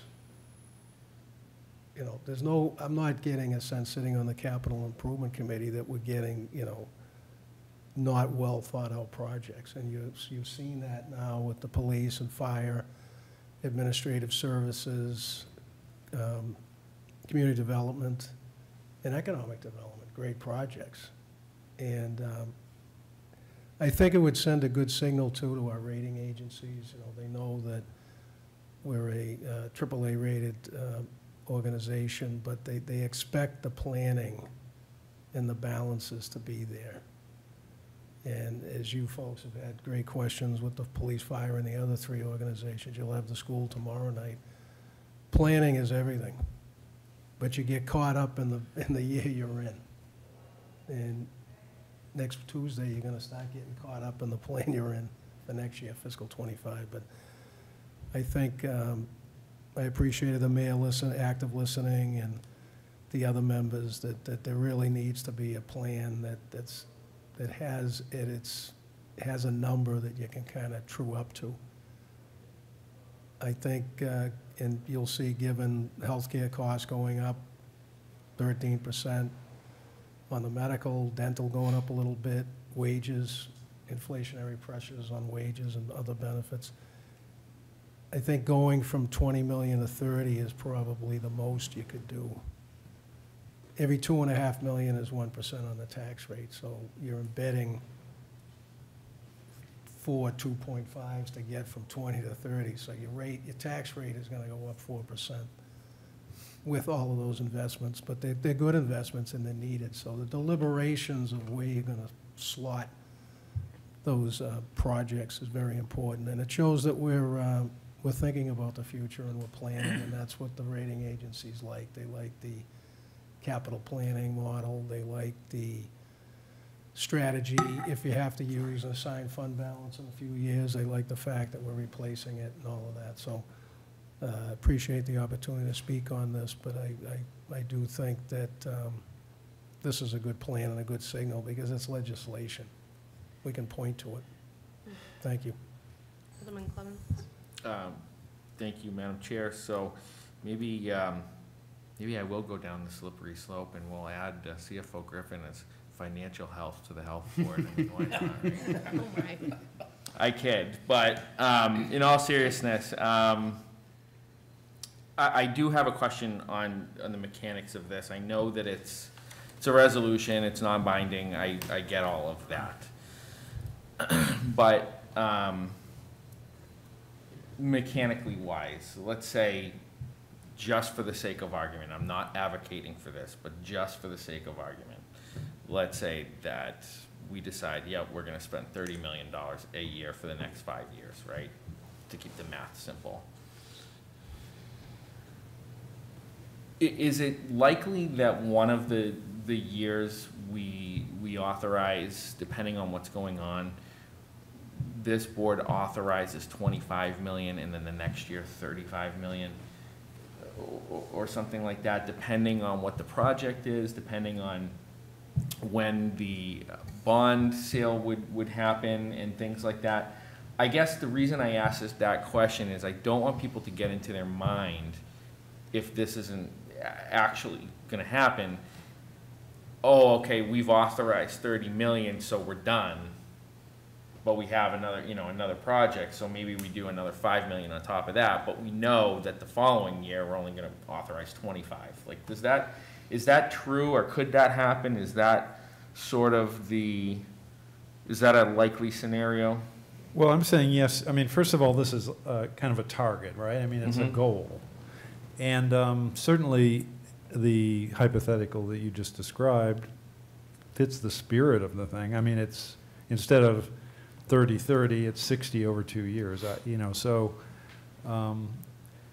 it's not like you would be legally prohibited from doing something different, less, or, it could be less.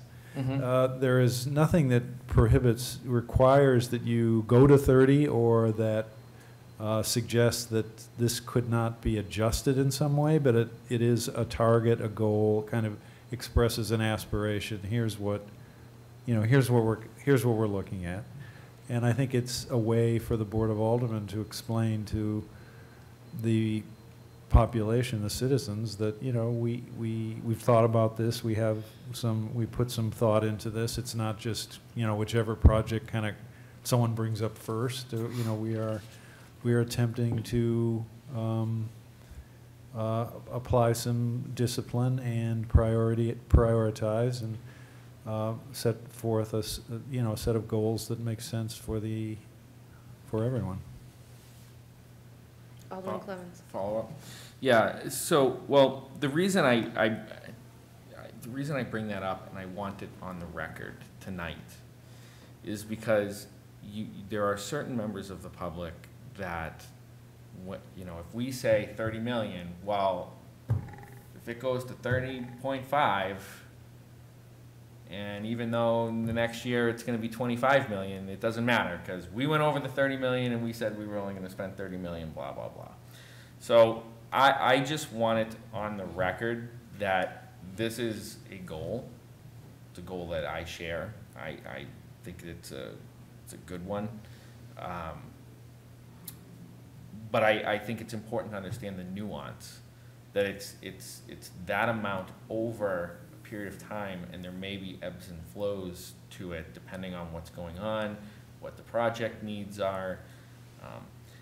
I also am sitting on the ad hoc committee and listening to the presentations of all of the departments coming forward with their needs and what they want to see happen in this plan. And I have to tell you, there are more needs than we have money, obviously. But, you know, I think there is a good,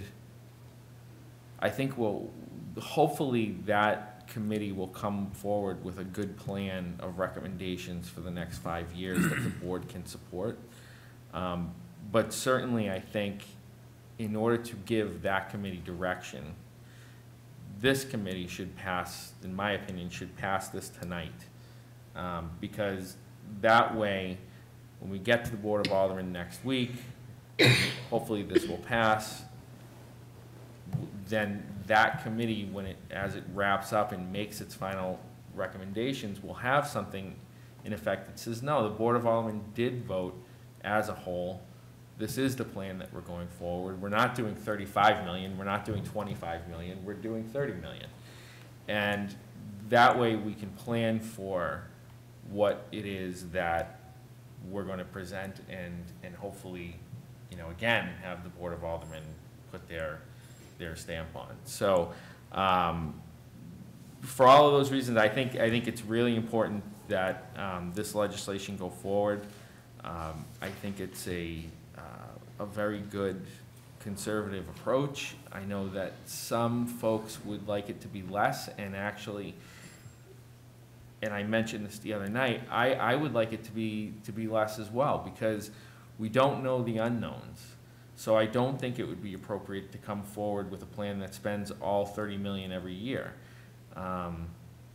You know, but there are also creative things, and as that ad hoc committee discusses it, there's also creative things that we can do to help remove some of the things that we need to pay for out of general obligation bonds, which then frees up more money to do other things. So it's complicated, it's nuanced, but I think you know, this certainly is a goal that I share and I support, and I am hoping that the rest of the committee will agree and move this forward. Alderman Jettie? Thank you. So, so this, you know, this is, I think this is being presented as, you know, as you presented it, you know, it's planning in order to, you know, keep our capital expenditures, you know, to limit our capital expenditures so that, you know, that as you put it, you know, the taxpayers can afford, you know, what the tax bills would be. And, as Alderman Clemmons, so accurately points out, there are a lot of needs. Up until this year, I was on the budget committee, and I've seen, there are, in spite of what people might say, might think, the mayor's budget over the last, ever since I've become an alderman, have been a lot less than what the departments would have liked, and made, if they had not been, silenced before the budget season, would have made great arguments for our, the need for us to spend more money, not less money. But the mayor has, set limits, given them, certain percentages that he wouldn't allow them to exceed, and so if I heard you correctly, we've been spending, about 20 million in debt service, and now, this is being presented as, getting a hold of that, putting a cap on it, but you're talking about spending, 30 million in debt service as opposed to the 20, so you're increasing it by 10 million. So rather than,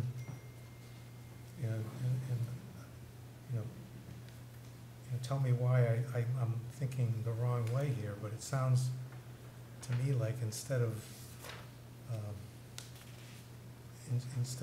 getting control over the debt service, we're actually, committing to spending another 10 million in debt service. And I know it says no more than, but, I already hear people talking about, we're gonna spend 30 million a year, as opposed to the 20 million that we're spending now. So how, and I'm thinking about, when I first became an alderman, the cost of living increases that we were giving the employees was, 2% or less. If they wanted more than 2%, there was a big fight. They had a big fight. Now we're talking about, 4, in some cases 6%, and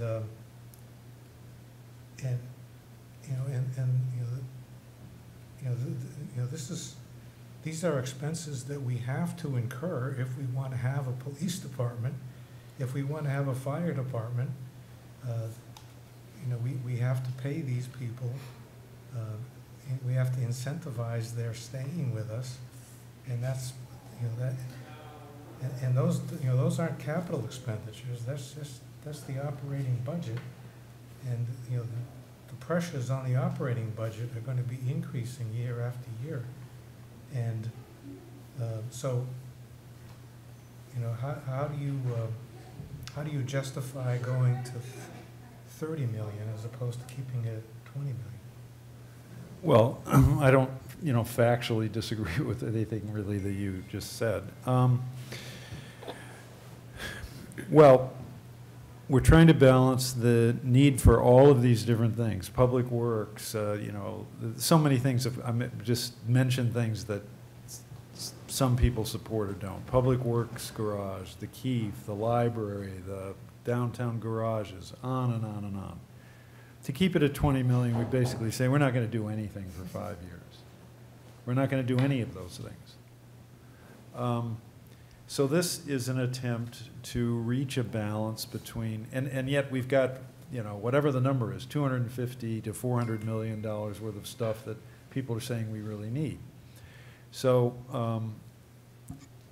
it's trying to reach a balance, like we always have to try to do, between doing a reasonable amount and rather than everything and rather than nothing.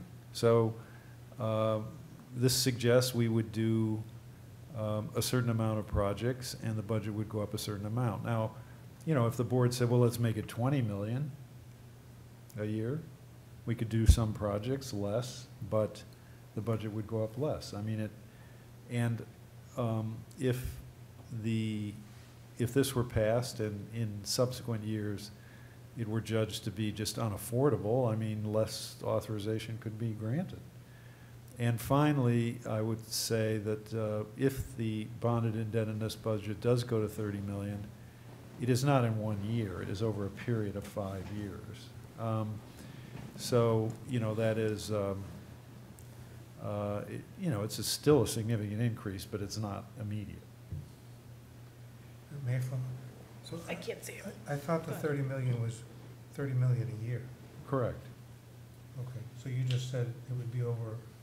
Well, but it over 5 years, it will rise to 30 million a year from 20 on this plan. So it's now 20, and if you look at it, go to 21 and then 23, and you know, that type of thing. It doesn't immediately go to 30. Okay, I misunderstood. I thought. It's not an immediate, it's I a, thought- it's a I thought it would be 5-year. 30 million per year for the next No. 5 years. Well, if you look at the second page, it kind of gives you the projection. It suggests that fiscal '26 would become 21.5 million roughly, fiscal '27 would become 24 million, fiscal '28 about 26, fiscal '29 about 28, and then fiscal 30, is that what this is? I'm trying, fiscal 30 would be, would reach the $30 million if this plan were followed.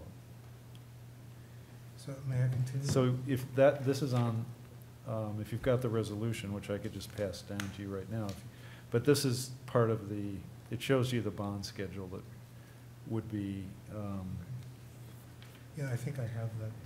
Okay, so, But- and if you look at the second page, the column really that's farthest to the right, you will see those numbers. So may I Did you have a continue? follow-up? Yep. So should the the wording of the resolution be changed? Because the resolution says,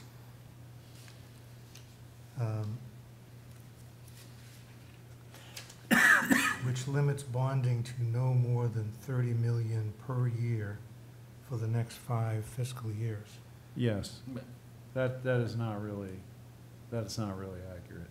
I mean, yes, that's correct. That's not really, doesn't really describe what's in the plan. The plan is really expressed in the spreadsheets, but that could be refined and made more accurate. Yes. Alderman Clemmons? Yeah, I thought that the 30 million a year, I think we're talking about two different things, and correct me if I'm wrong, but I think we're talking about two different things. We're talking about the. That's true also, We're talking about, so issuing $30 million of debt for the next 5 years. So that's 3, 6, 9, $120 million, right? No, $150 million will make our debt service payment go to $30 million a year. Yes. So it's not, so spending over the next 5 years, spending $150 million in projects will amount to $30 million in debt service. And it's confusing because the amount of spending is 30 million a year, which then will equal 30 million a year in debt service payments. So it's that's why I think there may be some confusion, but the figure in the resolution is correct, and what that translates to, if it's done to its full extent, would be $30 million in debt service payments. Correct. And now that I read it again, what it's really saying is that the maximum borrowing that would take place would be $30 million a year. And by coincidence, were this plan adopted, the budget amount for bonded indebtedness, principal and interest would gradually rise to a figure that by coincidence happens to be the same number. But this, now that I'm looking at it again, the resolution itself in the now therefore clause expresses that the maximum borrowing, according to a plan, according to our aspiration, would be the $30 million a year. Could I ask another question? Sure. I just, go So, ahead. The rest of us are here too. so the committee, I forget the name of your committee, Alderman Clemmons. Ad hoc. I call it the something. ad hoc committee, but it's, Yeah. I forget the exact name of it. Okay, so the ad hoc committee is meeting currently, correct? Mhm. And they're meeting with various department heads to see, I think, one of the purposes is to see whether or not, you know, this plan is something that we can live with. You know, would it, you know, then not make sense for us to wait until your ad hoc committee finishes with those interviews and is able to say, yes, this is, you know, we can, you know, the departments can live with this, or, you know, we can do better than this, or whatever the result might be. Adopting this before the committee has had a chance to complete its work, I'm wondering if that's the best way to do this. Alderman Clemmons, you want to respond as the member? I mean, my opinion of it would be to pass this tonight to the full Board of Aldermen.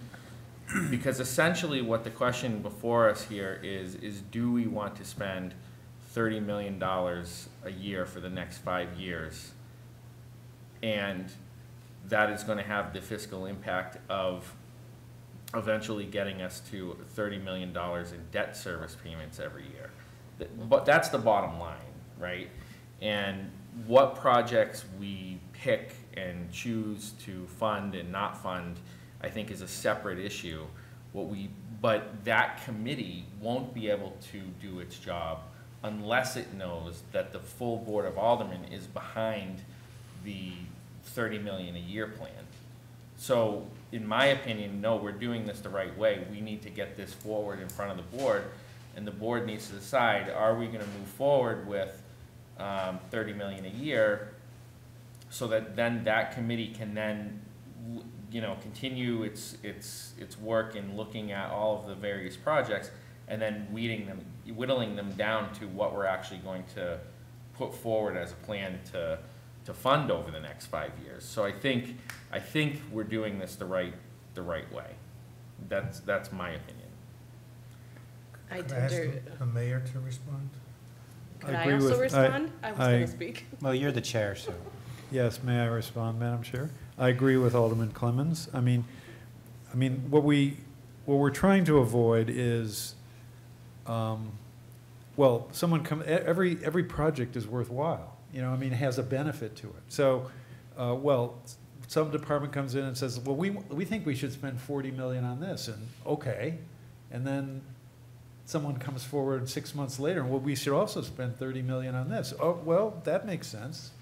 And we we sort of the city puts itself in a position where much more than we can afford gets authorized. Maybe if we just use this sort of chaotic approach, maybe something gets approved and people say later, well, actually, this other thing was more important. We should have delayed that last one. I mean, it's an attempt to put some discipline into this, and at least in terms of disciplined thinking, and set priorities, what's most important, how much can we really afford, and this is the maximum that we can, and therefore we need to really make judgments as to which of these projects we think is most worthwhile, because they're all worthwhile to some extent, or to a great extent. Sounds like you're asking for a spending cap.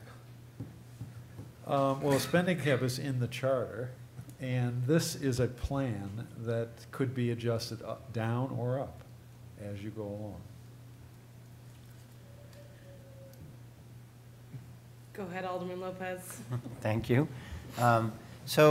Anybody who has an abundance of time on their hand on this committee has no doubt been watching the Joint Special School Building Committee, and there are some projects that are being sort of inferred or implied or pre-planned, I guess, that this seems like a very effective protection against if used properly. So 2 meetings ago, it came out that We were trying to approve changes to an existing bond so that we could put a security vestibule on Dr. Crisp, because, my God, we actually have some of our schools that don't have a security vestibule yet. We're trying to resolve that within the context of a bond that was a couple years ago. So the school board, led by the president almost exclusively, was opposed to doing that and moving it forward because they felt that they were not getting enough input into buildings and capital projects, to the tune that it was inferred by the president that some of the schools being discussed wouldn't be open. So what was the point of bonding?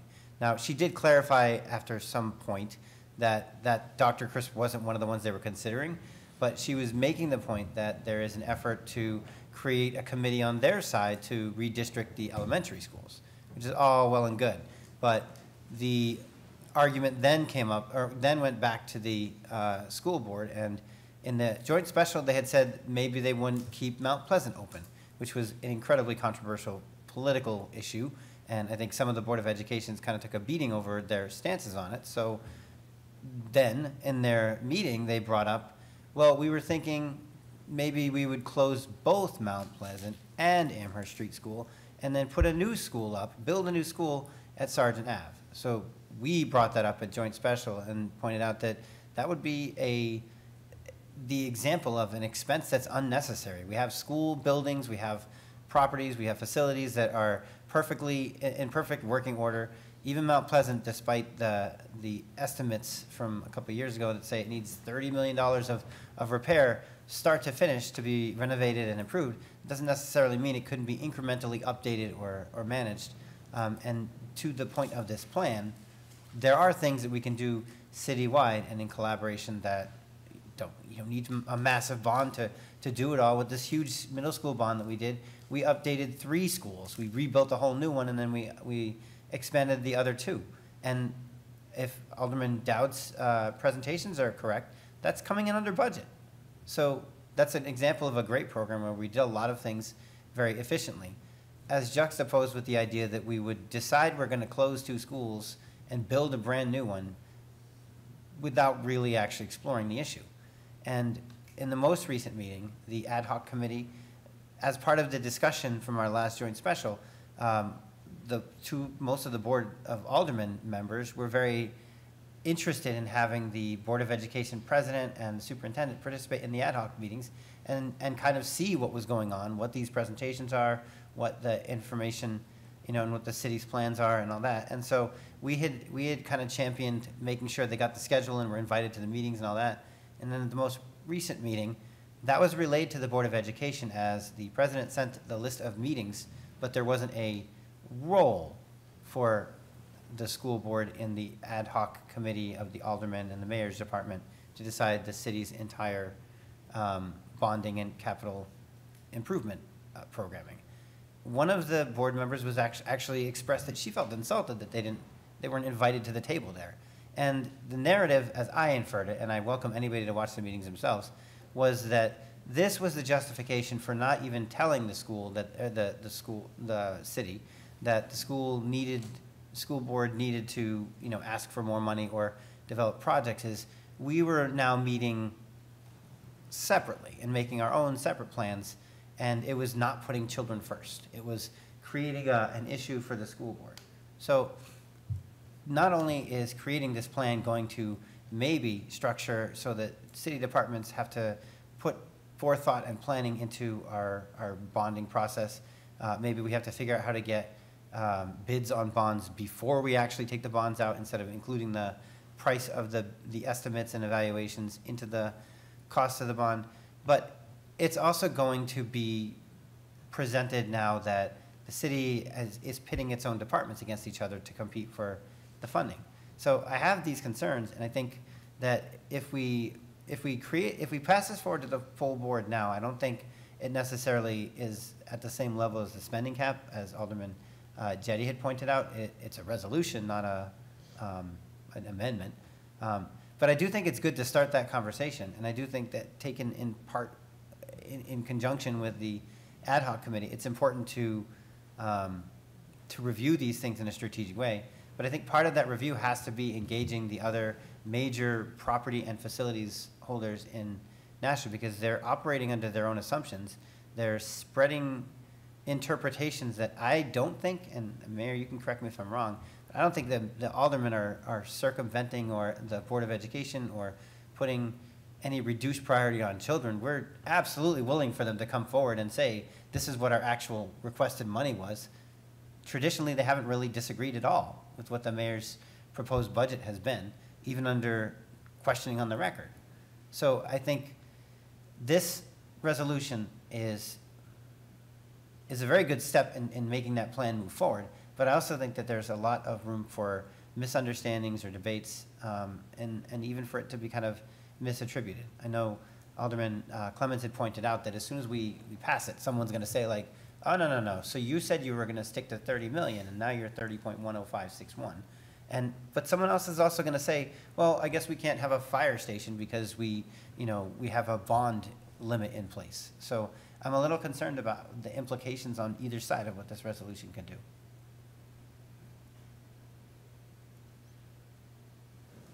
I would just like to say, I don't think we've shortchanged the children at all. I mean, when you think about how much the city has spent on school projects over the last few years, it's what, 160 million? 130 on the McCarthy School, plus the, some of this was federal, but when it comes to the 2 elementary schools, but then another $30 million on the 2 elementary schools, plus some money on the atriums, and so the vast majority of our capital spending has been towards education. And I just think that needs to be noted, and it needs to be expressed, because there's a very different picture being painted at their meetings. And I mean, I would even support, and I know some members of the board, if a good reason came up to say the school needs a major investment or capital improvement, like security vestibules, like HVAC, we're usually there for them. But saying we're going to deliberately close the 2 oldest schools in Nashua that are in close geographic proximity to each other, I mean, you gotta make some plans before you kind of suggest anything like that. And that shouldn't be any kind of justification or explanation for changing staffing levels or needs or consolidating programs or anything like that. And I think that's a reality over there. It's my impression that they are planning on scaling down or rearranging things, and that's really what the redistricting effort is suggestive of, is that they're trying to rebalance stuff based on realities that aren't consistent with our overall city plan. So I know Alderman Clemens is on it. I know it's probably already an 8-person committee, but it would be good to see the school formally included somehow in the ad hoc committee, or at least have them do a formal presentation with Superintendent Andre there, so that he doesn't express or allow to be expressed a feeling that he doesn't have a seat at the table. Well, they're making a presentation tomorrow, right? Yeah. That wasn't mentioned. At the ad hoc tomorrow, the Yes. school board? Okay. Yes. Good to know. Well, I look forward to seeing the school board members come to view that presentation. So going back a few minutes, I wanted to weigh in on the idea of waiting on this. I think it's important that we give the ad hoc committee some sort of guidance. I look at it when, Director Cummings comes to us and says, hey, we might sell this piece of property. What do you think about it? Would that work? I don't think they can do the work without any sort of stake in the ground around how much do we think we can spend a year. So I think that makes sense. I have a lot of concerns, similar to some of the aldermen are talking about. What does this mean as we're doing this each year? What happens when things come up that are outside the plan that maybe is recommended by the ad hoc? But I do have a couple of pointed questions. So how will we track? So ad hoc goes away, they come back, they say these are the projects we think we should be investing in. How will we track that spending? So the mayor noted page 2, I refer you to page 3. Very simple tracking mechanism. Once the ad hoc committee decides which project, we have a general sense of how much it's going to cost. So I see filling out that 5-year plan with projects that would be bondable, meaning they're almost complete so there's gonna be some $25 million projects, there could be a 40, there could be a 5. You slot them in where you think you can afford the project, and you may wanna leave 5,000 available out of the 30. Have a plan for 25. And what I'm talking about is a sale, the 5-year sales plan. So what we generally do is you have an authorization to spend. We use treasury cash to fund some of the upfront costs. Then when we get to significant completion, we bond the facility. So thank you. I guess my question was more around how do we take this plan and implement it in a way that is, appropriately and conservative for our taxpayers and also what's going on, but also is relevant to what's happening, because as we just saw, the projects sometimes overrun, and now we're having to deal with that. So I want to make sure that we're, we don't end up into another issue where we've got an Excel document sitting somewhere, but it doesn't necessarily reflect what's happening with the projects on the ground. We're going to track it. We're going to track it like we generally do. We provide debt service budgets for city and school in the proposed budget. We track the authorizations. We track how quickly the spend is in those authorizations.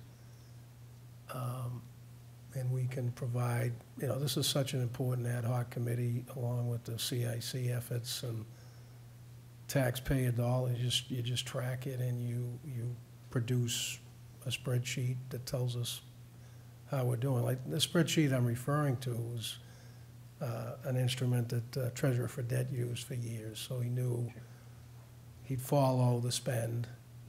He would make sure he bonded not prematurely, because there's this thing called arbitrage.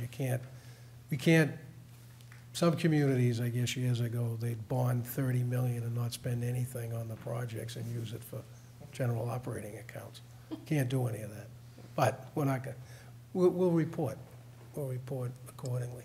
Okay. And I'm not, wondering out loud if you guys are not doing a good job in your department, just given recent experiences. I just want to make sure that we're thinking about what is happening on the day-to-day and how we can stay ahead of it. If I may, Madam Chair, the other suggestion that I brought up is, since I've been here, bond authorizations come in any time of the year. Depends on what the need is. Now, what would be great is if we knew what we were going to bond, what authorizations we wanted to give. Too late on the, but do that on July, do that with the budget submittal too. So town meetings, they have a lot of interesting things, but they cover all of this in their town meeting. They don't have a town meeting on the budget and then in the middle of August come in and say, hey, I want to bond a fire station. They do everything at once. So we could get to that point, especially with this plan where you kind of know where these large projects are gonna stack up. Thank you. I have one more question, but Alderman Clemens, if you wanna. Okay, my last question was, we're looking at a 5-year plan. There's a lot of things going through the city right now, but I've always, as an alderman who's been here for not nearly as long as some of them, wanted this sort of guidance. What happens after the 5 years? If it's, my opinion and recommendation, if it's a successful way to approach bonding, I'd continue. That's why when you look at that second page, as the mayor pointed out, it goes from 30 down to 29. But you're probably gonna add another 3 million of debt service, so it's gonna go up again. Mm-hmm. But your budget's going up too, so as a percentage of general fund budget should be around 10% would be a healthy number. So the debt service is gonna go 30, 32, 35. Very similar to the paving plan that the city's done an extremely good job with. I mean, you're gonna spend 75 million over 10 years and then you can't just stop. You're gonna need several million to keep things up that you've already done a good job resurfacing and rebuilding and so forth. So we're getting off the ground with this. Let's see how successful it is. Let's see all the projects, rate them, put them in. I'm looking forward to working the spreadsheet and seeing, you know, what comes first, what comes second, what hopefully tied to 30 million at the end, and that's how the spreadsheet's designed. But there's going to be a lot of good, as the mayor said, a lot of good projects that can't be done in 1 year. They're going to be, you know, and then you'll say, oh, but at least you'll know when they're going to start, right? You're going to know you're going to build that 3 years from now or 5 years from now. That's just as important as knowing what you're going to build next year. Thank you. You said something that I am also very, I think is very important, which is also thinking about the infrastructure needs beyond the build. So I imagine that the committee and the aldermen will be keeping that in mind as we build these things, so that we don't continue to end up at places where we build it and then they sit there until they're defunct and then we have to start all over again. And all of that takes money. It takes your upfront commitment and then your maintenance on the backside. It made no sense to spend 75 million on paving the roads and not having a plan on the back end. So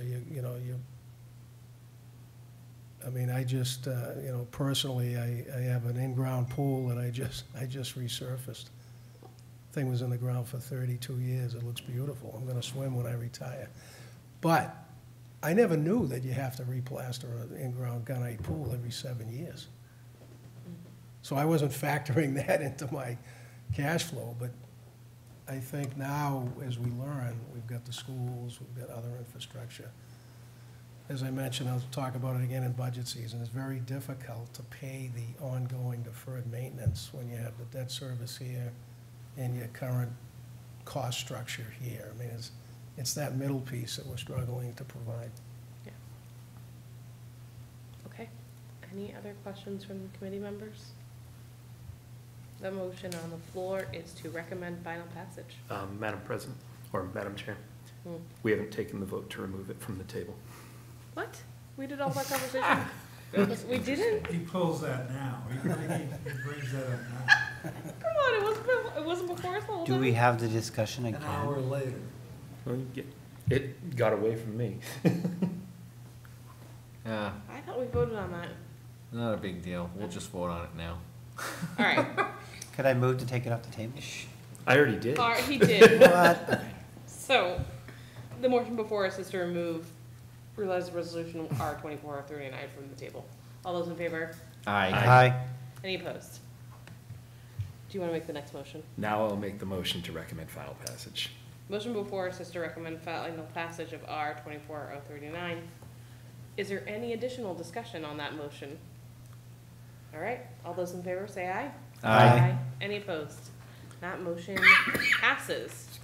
We have public comment. Is there any members of the public who would like to come and speak? Please state your name and address. Thank you, Madam Chair. Thank you. Thank you. Thanks My for name is sticking around. Paula Johnson. I'm just bouncing all night long from down here upstairs, back down. I was walking through and they're talking about $30 million. I guess my question is, you're talking about bonding $30 million a year for the next 5 years, okay? You don't, from what I'm hearing, you don't even have a list of what you're looking to bond because you have an ad hoc committee. So you don't know what you're looking to do, but I feel you put the cart before the horse because we're talking about money here. I appreciate Alderman Kelly, you're talking about, you know, taxes and all this. I mean, this is $30 million a year. And we don't even know what projects or what we're going to do, but we just voted to do it. $30 million each year for 5 years with no plan in place, not knowing what your projects are going to be. At the school, I mean, it doesn't surprise me what the school board's talking about. You close down, get rid of 2 schools, build a new one. I don't know, maybe they should go out there and start a collection to start, you know, because... Can I, there is a list of projects, and they greatly exceed, this this limits the amount of spending, not increases. In that Oh, I sense, got it. That's going to limit it. there is a list of projects, and the question is, which of these should we do, and how much can we afford? How do I get the list of projects?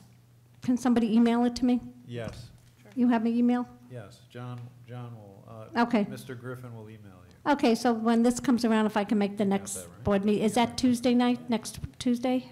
The full Tomorrow, board? It's next Tuesday, yes. there's a meeting tomorrow. Or There's not? an ad hoc tomorrow. But- correct. Ad hoc, I can't be here, I have to work. I couldn't go to the other meeting from upstairs, I have to work. I gotta make a living so I can pay my taxes. What? So, okay, I look It might forward, be, someone will get them to you. okay, that's all I care. Somebody will get it to me. It doesn't have to be Mr. Griffin, it could be anybody. Thank you very much, have a good night. Anyone else from the public like to speak? Did you have a point of order, Alderman Clones? I don't. I'm waiting for general comments. Okay, well, we have no more public, so we can move on to general discussion. Go for it. Good night. Thank you. There you go. So, thank you, Madam Chair. Yeah, to the mayor's point and to the member of the public that was speaking, I mean, it's not the cart before the horse. It's knowing what your credit card limit is and knowing that we have $300 million worth of projects and $150 million to spend. So it's knowing what it is not the cart before the horse. It is actually the proper way to do things, because what you are doing is you are saying, I do not want to spend any more money than this. And then you figure out, based on that calculation, what you can do with that limitation. It is a much better way to figure things out. It's a much better way to plan. And quite frankly, it's better for the taxpayer to do it this way. So it's not the cart before the horse. Anyone else want to speak on general discussion? All right, do we have any remarks? We remarked enough tonight? Do I have a motion? Yes, motion to adjourn. The motion in front of us is to adjourn. All those in favor? Aye. Anybody opposed? Nay. Okay, you can stay here all night. Good So we're all night. staying.